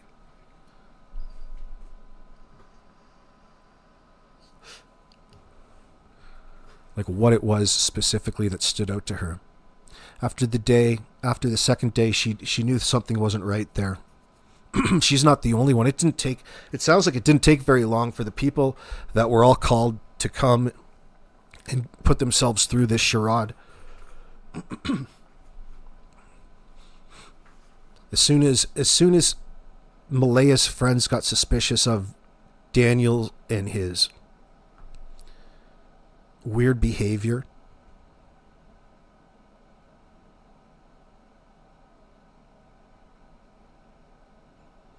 that kicked off the fight at the end of the driveway. Of course, there's the second incident that happened Saturday when Daniel had to tell Cindy to F off, paraphrasing.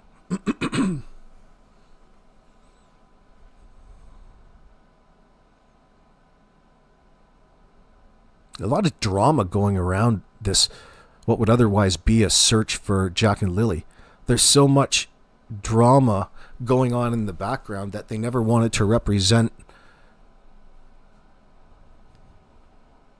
in an honest fashion to begin with. Like, they wanted and did lie about it. Walked back statements, manipulated it. Why? Because it had everything to do with what sounds like Daniel's addiction.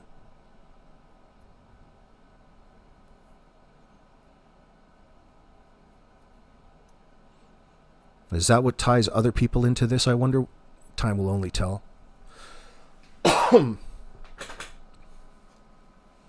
Because if the police found out that there is certain activities going on, they could hold the landowner responsible because it was under Janie's watch that this was all happening. She was tied into it because she owns the trailer and the old RV in the back where Fluffy's locked up in, or was. So she's going to be taken down with all of this as well, or at least Daniel would really think so, and I would think so as well. Because you're talking about something malicious that possibly happened to the children to make them go missing.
Whoops, I had myself muted.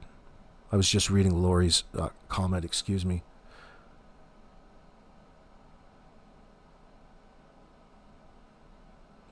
Oh yeah, don't let that get to you, Lynn. You're talking about, yeah, there's nothing corroborating. There's no camera up there. Now somebody's trying to make it look like it's working in Daniel's defense in that sense. No. There's no camera footage verifying the neighbor's claims, as opposed to there actually being a camera up and there was nothing caught on it. Like there being a 24-hour traffic cam type of thing. No, that's not a thing here.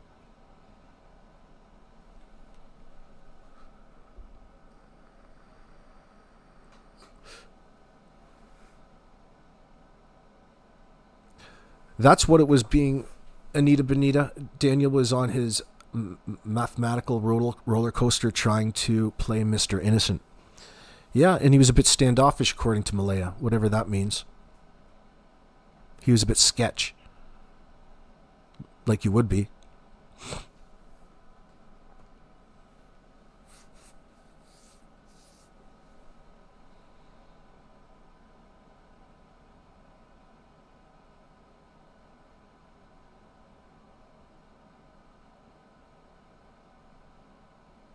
I thought we talked about that earlier, Lynn. We wish that there was a camera up there. Wish there was a camera up there watching that property all the time at this point, but no.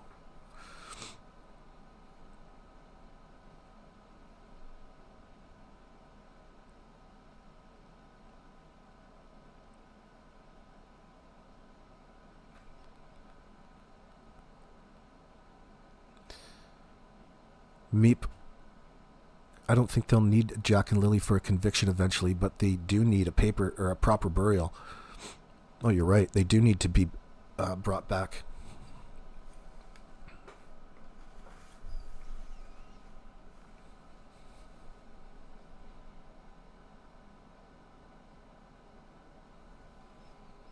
Ginger Snap. The phase not a key. Not a key. Not a key eliminate does not appear in official RCMP guidelines or documents. So there is no standard meeting for it in an investigation. Not a key eliminate. Ginger Snap, what the hell are you talking about, girlfriend? Where are you getting that phrase from?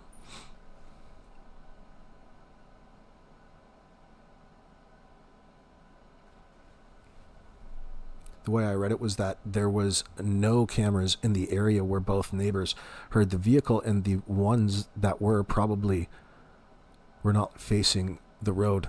Yeah, well, it's hit and miss. You've got to. Wouldn't that be nice to know where all the cameras were and what direction they're facing? That would just be fantastic. Yeah, we don't have any of that information. We're not privy. But you could take a drive by and take a look. Somebody who could drive by could make a small little map for themselves quickly. There's only so many houses in a certain area. It's not like you couldn't, as a police officer, do that.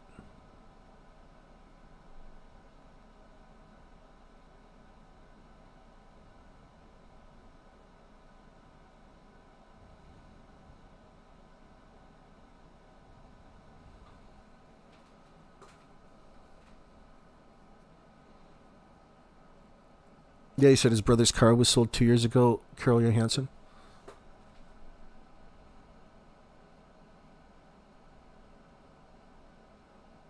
Oh, and if somebody had a grudge? Yeah, it's hard. That's hard to believe.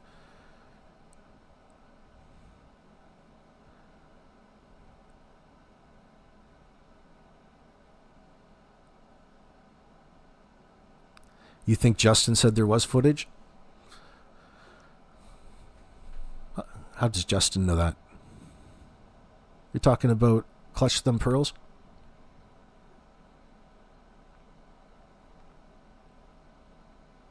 Hopefully he's going to be talking about it.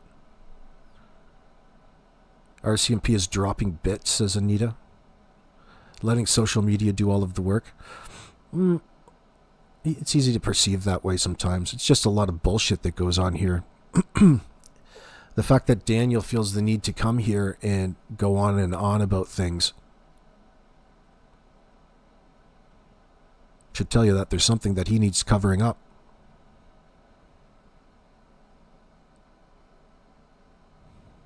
It's not difficult to lie to everybody. It's not difficult to continue to dodge, to deflect, to not answer questions, and appear like you don't know what the hell is going on. Has anyone done a comprehensive inventory of the Martel Mackenzie vehicles? What are you saying? Because it seems like there are a lot, so we never know. Oh, and like, I see what you're saying. Yeah, that they're playing like 3-card Monty with these vehicles.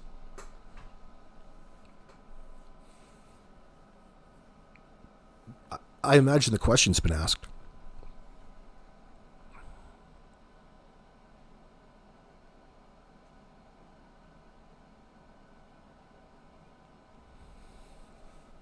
Larry Green, do you have a pigeon? Do you got a racing pigeon? A homing pigeon? I love homing pigeons. It's making a comeback, you know. You got to get them to carry a GoPro. You got to get a bigger one. You got to breed them bigger. Like a homing chicken. A homing pterodactyl.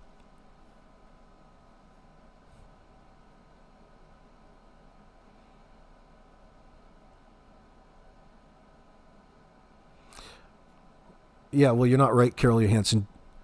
You can't do it as being the public in this circumstance. It's too difficult because you're getting your information from a liar in this sense. Depends what you want to occupy your time doing.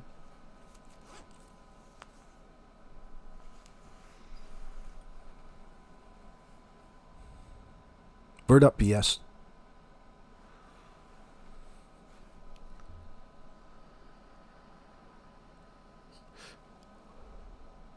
Well, I'm good. It's nice to see you, darling. You believe Lily and Jack far away from that land, Esther? Do you think so? I'm open to the possibility. I'm still open. I'm open and looking for some direction. I can speculate. We can speculate. We do speculate. But at the end of the day, we don't know for sure. We want to believe this neighbor. We've got no reason to not believe him. I think it's a pretty solid claim. That wouldn't tell us necessarily that Daniel and Janie are guilty of doing anything. It's just another piece of information. We need to treat it as such. Something else that's working against Daniel's innocence in this sense, from my perspective. But it doesn't mean that he's necessarily guilty. Or it was him, or it couldn't be somebody else. The fact that it's dismissed as nonsense, now you've got even, I'm a little bit more interested. Like, why would a person in your situation be dismissing what neighbors are saying in the hours leading up to when you called the RCMP because your kids so apparently left on their own? Doesn't make sense.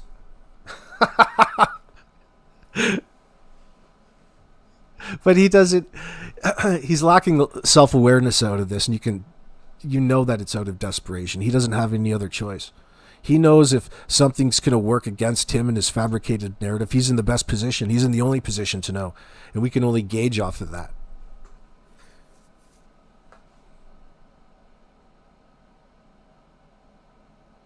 We got to put ourselves through it. Just one step at a time.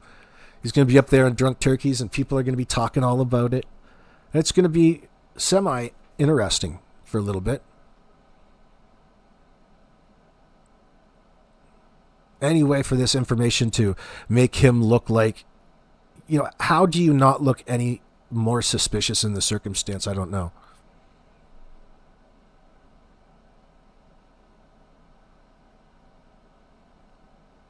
The cameras want to know that as well, by the way.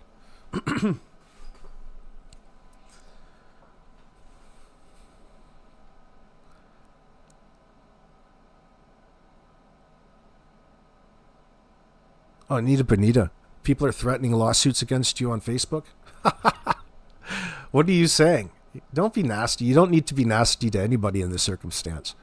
Especially when you're calling out their lies or nonsense. You can use their own words against them. That's the best. That's the best way to do it. That way you stay within the rules. Rules of the game. And it's even funnier.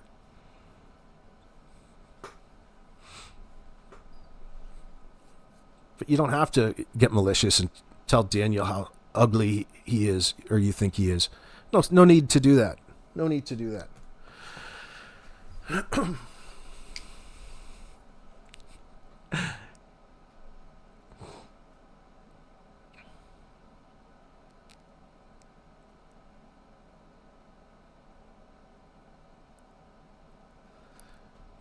You're talking DM used Patty's money to get his math? How do you know that? Why wouldn't he? Is that the formula? Why wouldn't he use it if he's got it? And then turned around and hurt her grandchildren. They couldn't buy groceries when Patty was giving Malaya and the kids money. Is that what was going on, Anita? Where are you getting that from? I'm not doubting you. I'm not doubting the claim. I just hate to pile on them at this point. Like, I mean, if you're suffering from addiction, that would be some of the dirt that comes along with it. Obviously, he went out of his way to manipulate Patty in the beginning, probably because she knew what was going on. The police were already there questioning her, giving her an update as to just how innocent he was due to the polygraph results. The kid is not my son type.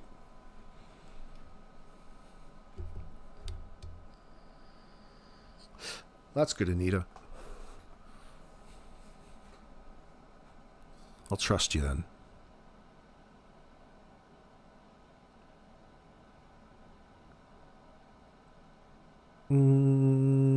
I don't even know if they're on that, Osprey. Or, that's not Osprey. Who's saying that? Hold on. Working memory. Would they have gotten their public assistance dollars on the 1st of the month? It would make sense that they went shopping on the 1st. No. I don't think that they were on public assistance. They were getting mother's allowance in that sense. That's on the 21st or 19th or 20th, 21st.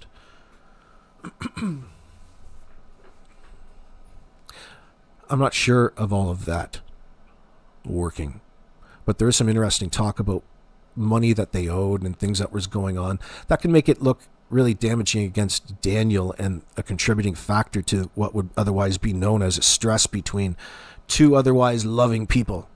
Nothing gets in between a relationship and all your good times like money problems.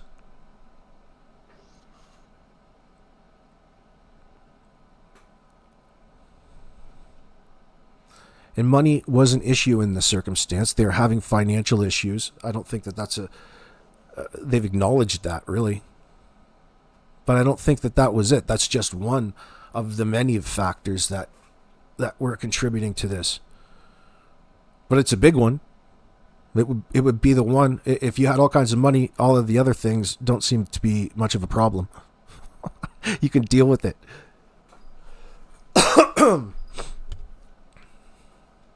But I don't think that Daniel wanted to deal with Malaya leaving and losing the control.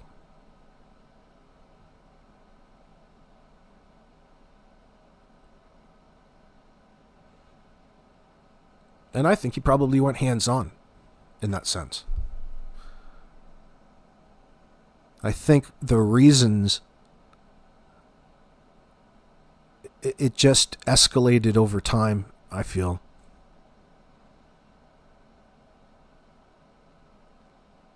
And the more Malaya was distant from Jack and Lily, the more he felt, the need to step in and do things in his way, which would have been an inconvenience. And I think it grew just into frustration over children possibly not listening. And him being convinced that it was not even his quote-unquote job in that sense. This is Malaya's job to look after these kids. They're her kids, not mine. They're along here and they're lucky to be here. And they should be happy with whatever food scraps I give them type of thing. They were treated second class. Like dogs. And because he feels that they had such a crappy life with Cody, that he somehow has convinced Malaya that the life that he's providing is so much more superior and and better than where they came from. He uses that against Malaya to make her feel like shit. Why else would it be in his memory? Why else would it be up there?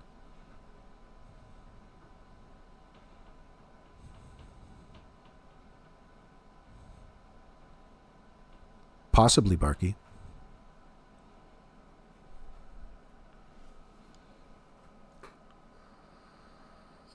Barky, I think he's selling his body on Craigslist. No, I have no idea how he's supporting himself right now. Probably living off Janie. He's back at home. He doesn't have any rent to pay. Doesn't have a mortgage.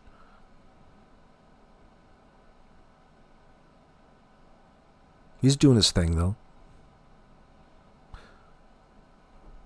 Could have been a confrontation where Malaya wanted to leave with all 3 children. You will think about the emotions involved when Meadow is on Daniel's mind now.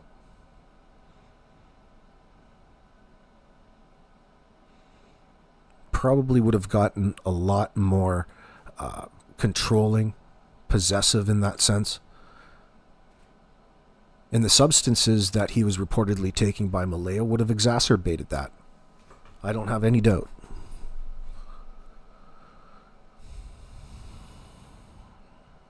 How does that find Jack and Lily? It doesn't directly. But it further affirms the suspicion and the need for the people who do know to break their silence and turn on the other person. Save yourself in this sense. But I'm not in a position to be telling them to do that because I don't know all of the information the RCMP have. Do they have enough to be satisfied? Probably not yet, or they would have already been at that step. They're still in this accumulation phase, we'll call it. Or in Orson West's case, it was 12 to 14 months. I'm going to start getting a little bit more disappointed at 12 months if should it go there or go that far. But this is a different situation with the same variables. I couldn't imagine that they're going to treat it any different. When you're confronted by people who are covering up their crimes, you have to go about gathering your information in a different manner, and it takes more time. We're still in that phase.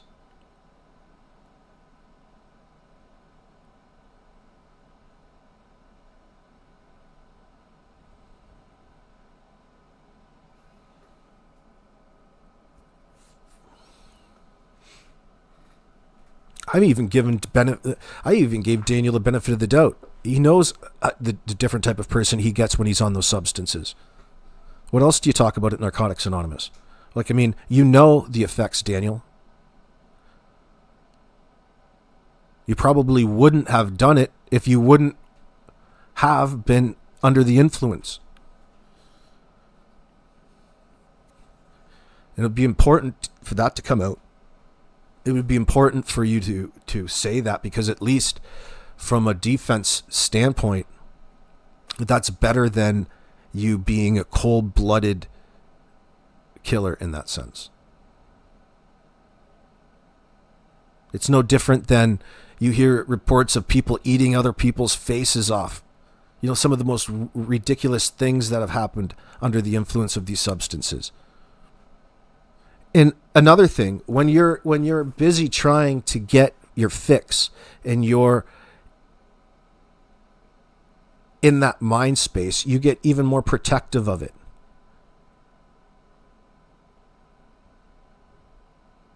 And Daniel would have reacted, or anybody can potentially react. And he reacted in a way that was much more detrimental to a miniature human being. It would have even worked on him subconsciously. Like he probably wasn't even cognizant of all the variables. If he were, he would have chosen to do it a different way, to calm down, to rationalize the situation as opposed to react to it.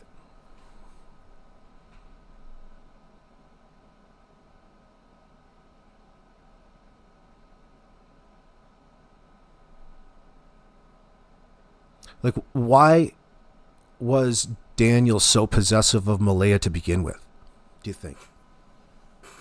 Why was he so possessive, supposedly, do you think? Let me know in the comments section for the people that watch after the live stream in the future.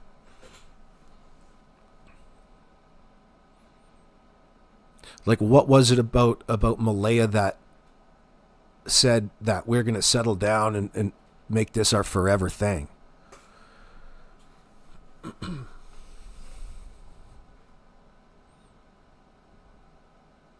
Like, how much responsibility was going on? What were they thinking 2 years ago when Malaya got pregnant? Was that a planned event? Or was it some sort of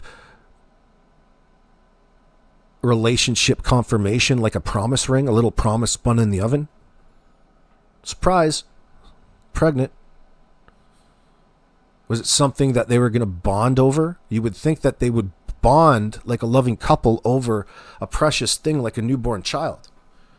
And they would do their all in order to provide and essentially try to get better each and every day, to get themselves into a position where they didn't have to move back home with Janie. But sometimes things don't work out like that. We understand. I'm just saying. I'm just bringing it up. I'm not holding it against them. Because life isn't perfect. Life isn't easy. So what was it that was keeping this relationship together? What was the glue that kept the relationship together? Was it the fact Daniel was a good cook?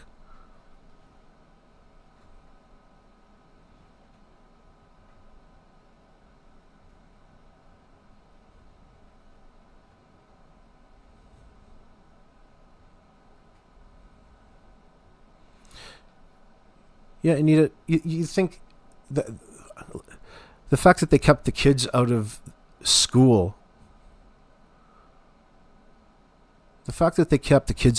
Thursday and Friday is a bit bizarre when you put it in perspective of they're now missing.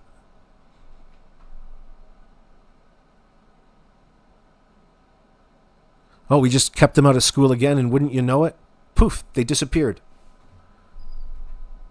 They went out the door and they never came back.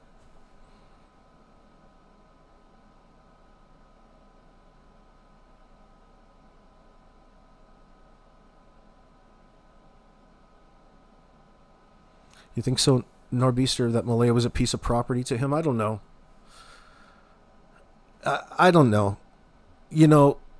The relationships can put a person, you get in such a weird state of mind before you know it sometimes, especially if it's not with somebody who is mature, emotionally mature. You can get all fucking kinds of weirded out. Like you give the other person the benefit of the doubt to a degree.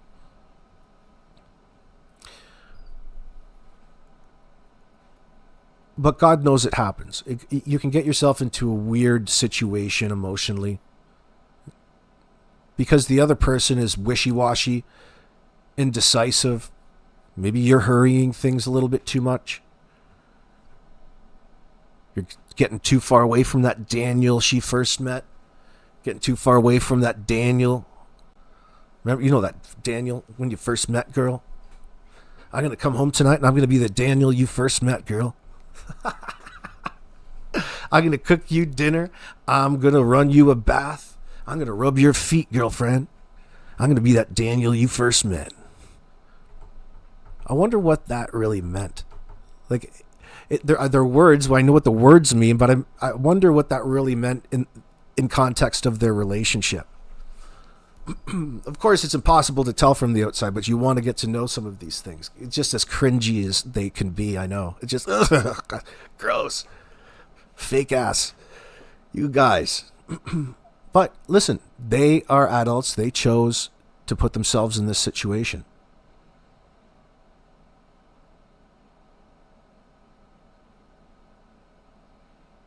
Malaya tells you that she found out Daniel was a full-fledged addict the day before she was induced with Meadow, through a text message to Belinda, I believe that was.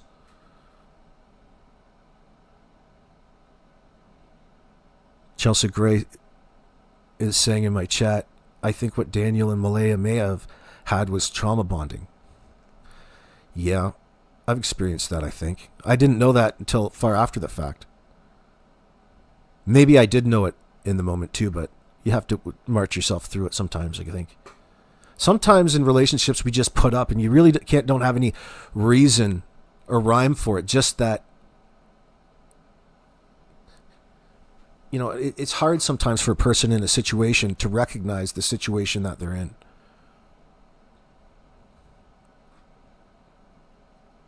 The problem with all of this is the effect that the substances had on your unpredictability in the eyes of others. From Daniel's perspective. And granted, who knows? Like, I mean, Malaya probably wasn't perfect herself in that sense. Like, she had all kinds of flaws. Like, maybe that somewhere along the lines, she got hooked onto pills, or she has her substance issues as well.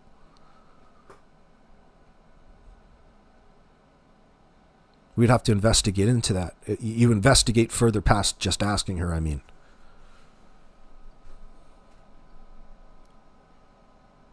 Or are there other factors? I mean, I wonder what if Patty's in touch and in tune with all of that. Like, why does she so easily give up all of her money to somebody who keeps doing what she does to her in that sense? Like, there's one thing in helping. Like, what is going on with that relationship, I wonder? Like, how honest is it? How open and is it between them? Are they close, or does it just seem to be close? Is it difficult to get close to Malaya because of these substances and she's staying on the down low? Does Daniel have her hooked? Did he have her hooked, more importantly? Don't know.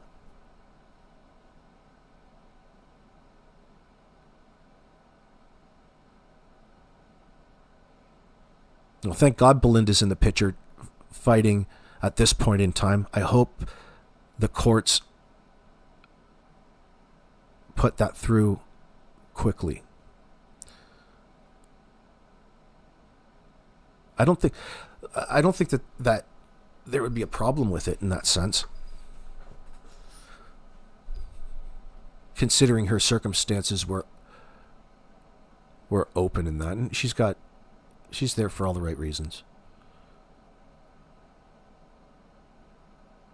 Chelsea Gray says, Daniel coming out of a past relationship, same with Malaya, both having children to the prior relationship. I think it's obvious they have both had troubled lives.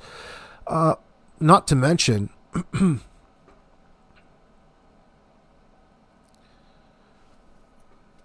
it's a less than ideal situation. It's not all that ideal. I wonder if Meadow brought more difficulty to their lives. I wonder how or what the challenges were in the household after Malaya or Meadow arrived. Because of course you would think that Daniel would be right up on his child support with his other two kids. He wants to portray as this is a great big happy family. Well, it's all fine to say that, but I don't think it is as clear as that. I don't think that it's as clear, and rather than acknowledge any of it and talk normally or rationally, they go to a different route. A stick-to-itiveness. From the Mackenzie perspective, it's not nice seeing the people that you know be attacked. So it's easy for them to be on the defensive.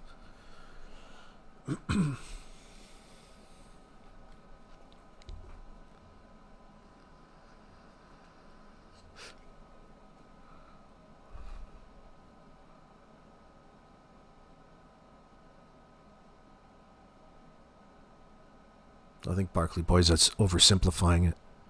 Sometimes we oversimplify things.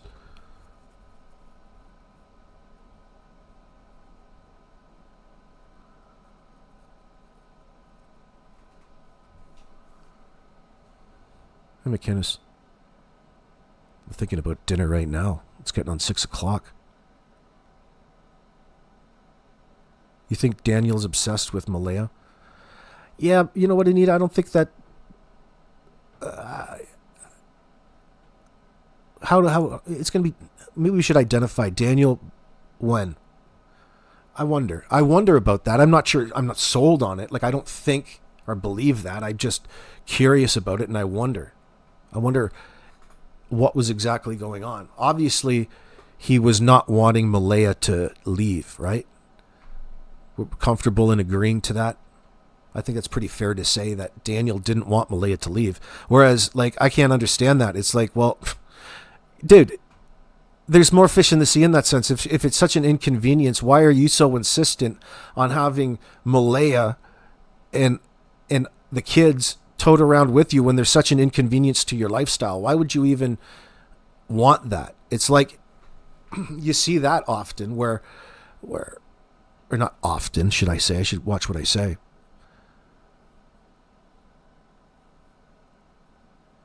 It's not uncommon for the kids to get put by the wayside for mom's new love interest in that sense. Daniel's probably not exactly the most honest of individuals. So God knows what sort of conditioning she's under. Telling her what she has to do in her life with her family, her mother, Cindy. Driving a wedge between them in that sense. Not contributing to what's from the Cindy's perspective or Patty's perspective into like her daughter being happy in that sense. You could say that Malaya probably wasn't happy with Daniel, but it probably didn't have anything to do with the other person necessarily. It's just that you're not really comfortable in your own skin and not set in your life that far. You're too reliant and codependent on other people because you've got all these kids and no money coming in that sense. And you're trying to focus on love and you believe in love because you're listening to too much music and watching too much fucking movies. And you think that love's going to get you through. That imaginary thing. That thing that doesn't pay the bills. Love don't pay the bills, baby.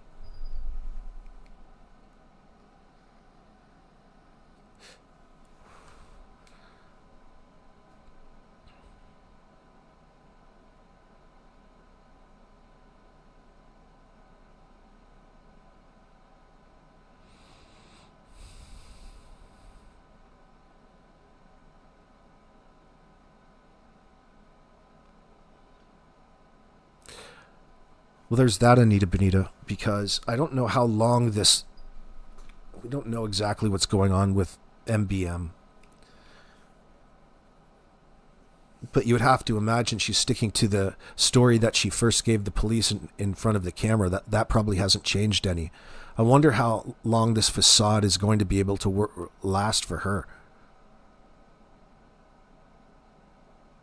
You would think if I was a detective, you would probably first go in on Malaya as opposed to Daniel and just let old Danny do whatever the hell that he wants to do for as long as it takes. It makes no difference.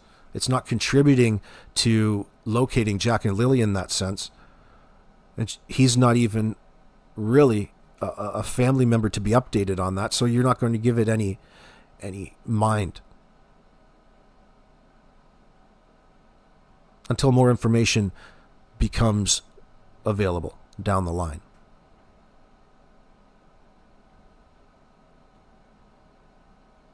I couldn't imagine that Malaya is going to be that strong internally to be able to keep what happened to Jack and Lily a secret in this sense. Should she know that the story that she gave the RCMP was rehearsed before she gave it. I can go as far as believing that I think that she probably knows what happened.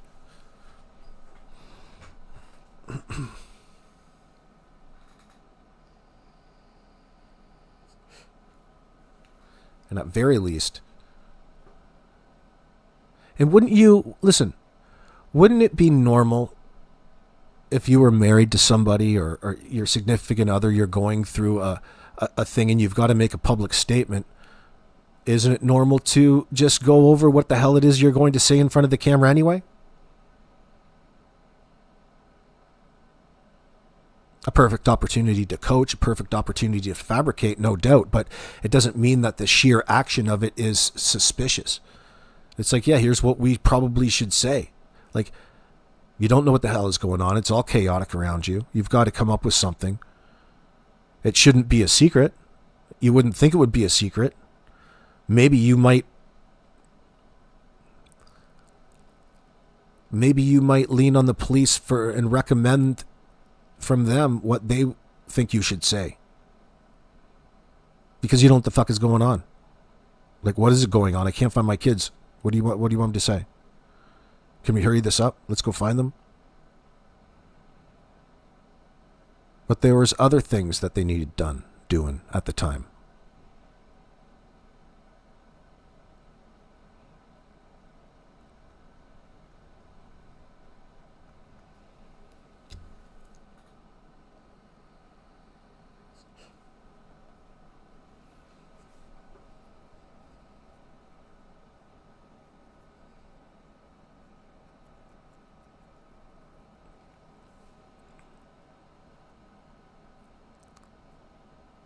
Yellowy green? You're dating yourself. You're talking about corporal punishment. Yeah, that was a thing all over the place at one point in time.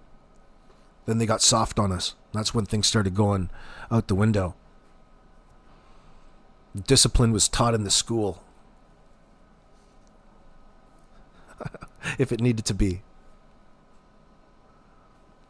It's definitely different, but it depends on who you are. And who was running the school. I'm not a big believer in corporal punishment. Not like that.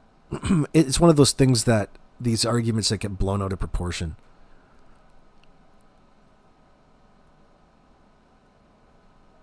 Because you have to be all in or all out type of thing. Well, some of it was nice. The kids listening was nice.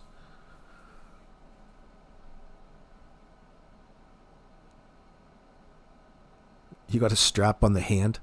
You too, Darlene? Are you blaming your arthritis on it now? You should sue the school board. You should sue the school board. That would be an interesting case. Be making case law.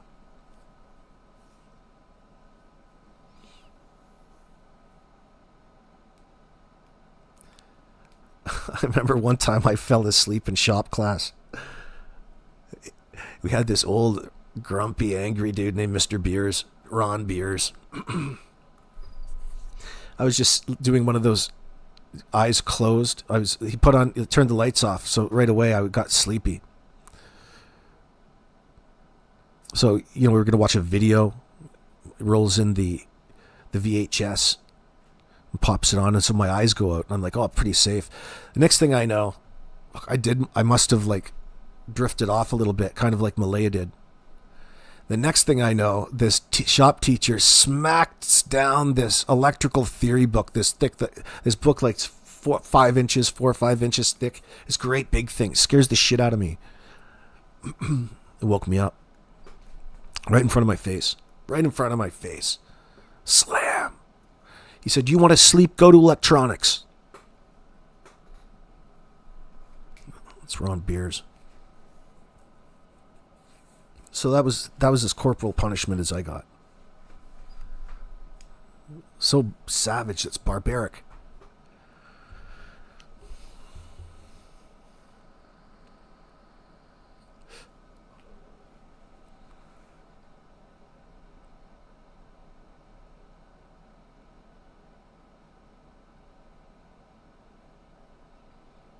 They got the big ruler at your school. Your teacher did it in front of the class.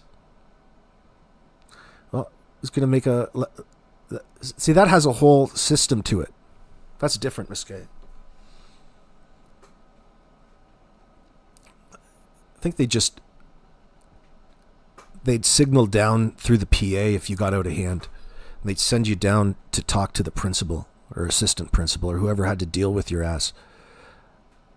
Very rarely did I ever have to do that. Or they just ask you to go outside the class. Leave the class right now. You're being too disruptive. And when I'm done what I'm saying, I'll come and deal with you. Usually it was a stern talking to. Never had to get whipped in that sense. I don't think that was legal where I went to school at that point in time. Or was it? There's all kinds of techniques that the teachers would intimidate the students with, I remember. Crushing chalk in their hand.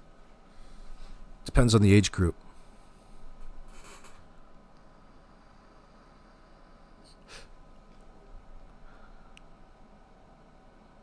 Oh, Meep, you're really dating yourself. When was that? When did you go to school? I don't even want to... What decade? That's crazy. The paddle with the holes in it. That was standardized at some places in the United States. It's very macabre.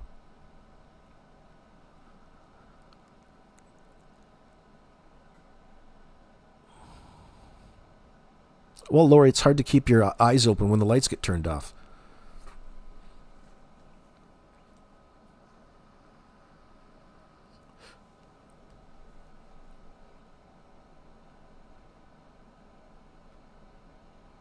"1986, Miss K." Oh, you're way before my time. Holy crap, you guys are old. Wow. I'm just kidding you. 1986. I remember what I was doing.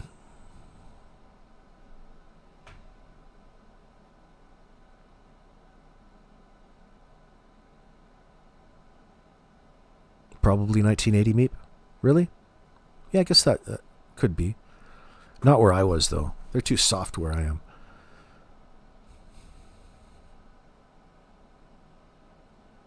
You also had the paddle with the holes in it, Carol Johansson. They called it Big Red. Did they have it hanging up somewhere? It was a huge piece of cedar with 100 holes drilled in it. That's so they could get to you straight. It's aerodynamic. They drilled by your brother Steven in shop class. They would beat the kids with it. Holy Jesus. Well, it might make you think twice before throwing spitballs in class.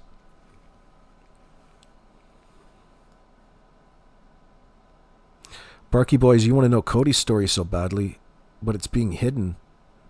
I don't think so. I don't think it's really being hidden. I think it's just the way it is, just what it is. It's not being hidden. They talked about it. Belinda was quite open and honest.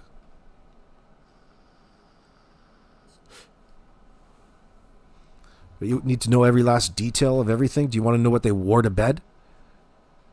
You want to know what size of underwear he'd be wearing? Mr. Hemi, it's absolutely hidden.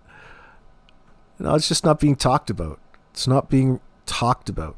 The only reason that you want to know all about it is because you want to know all about this 100 bags of dirty diapers story. Listen, I'm just as curious as you all are, but in relation to this story, I'm good with not knowing. I'm good with not knowing anything about it. This dude, especially now, Cody doesn't want anything to do with it. Especially after he was falsely implicated in it, used as a scapegoat so far. He's already been victimized. He's actually a victim in all of this.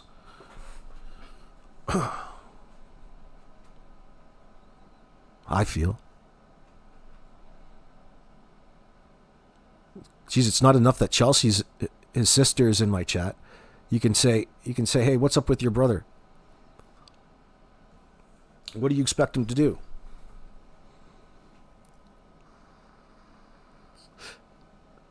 Yeah, Mr. Hemi.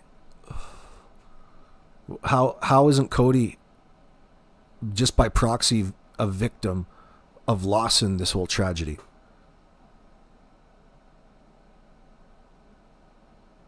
No wonder, no matter what politics are between the mother and father in all of this. Come on.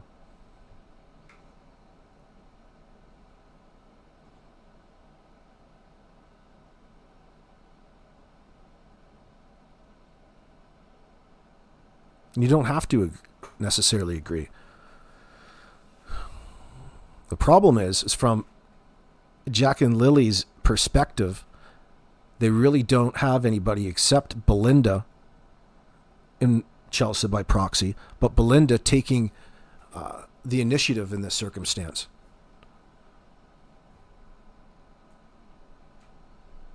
If you were missing, you would want somebody like Belinda looking out for you. Because if you did go missing, chances are it's going to be somebody that's very close to you, isn't it?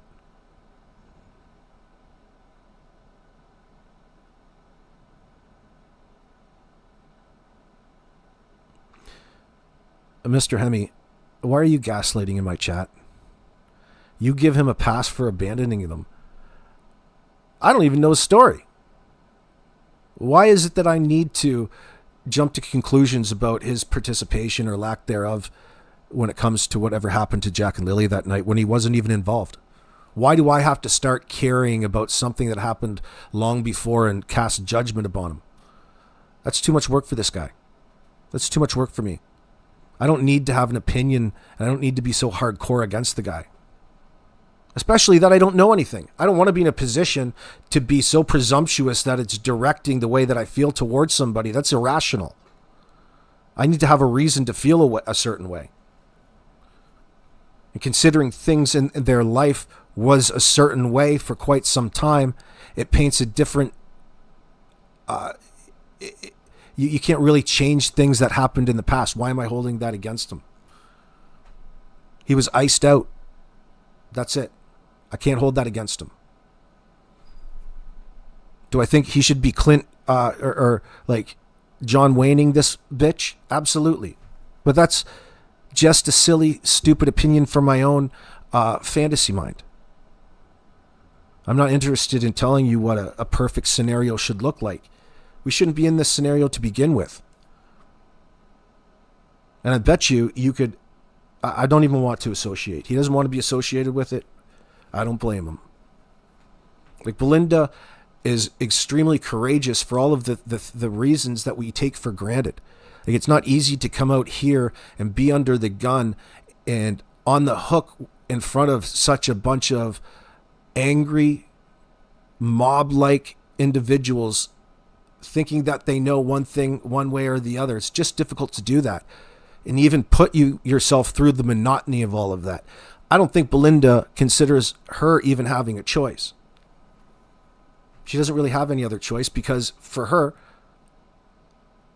it's a way of getting through the day without going insane in that sense now. Now she's pulled into this needing to know. Cody doesn't have anything to do with all of that. Well, I guess technically, it depends how macroscopic you want to go there. You're going to blame him for being a sperm donor now? But it's just presumptuous on your part, assuming that you know everything and the things that you do know are factual. We're not in a position where we can do that yet. You're not wrong when you feel a certain way about Daniel's likely probable guilt in all of this.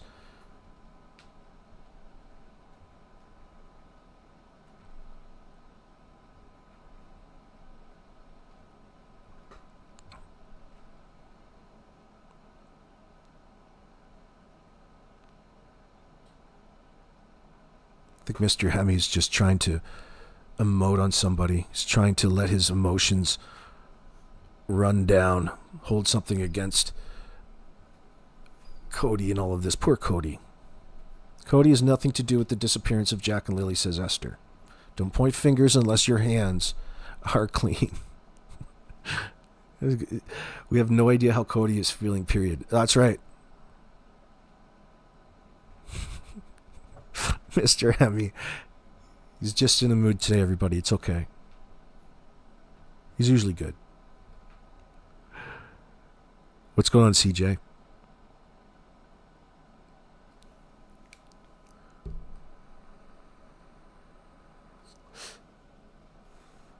Y'all, it's 6:18 p.m. We're going to go make some supper. Stand by for an upload and a live stream. Back at you same time tomorrow. We'll see you then. Peace.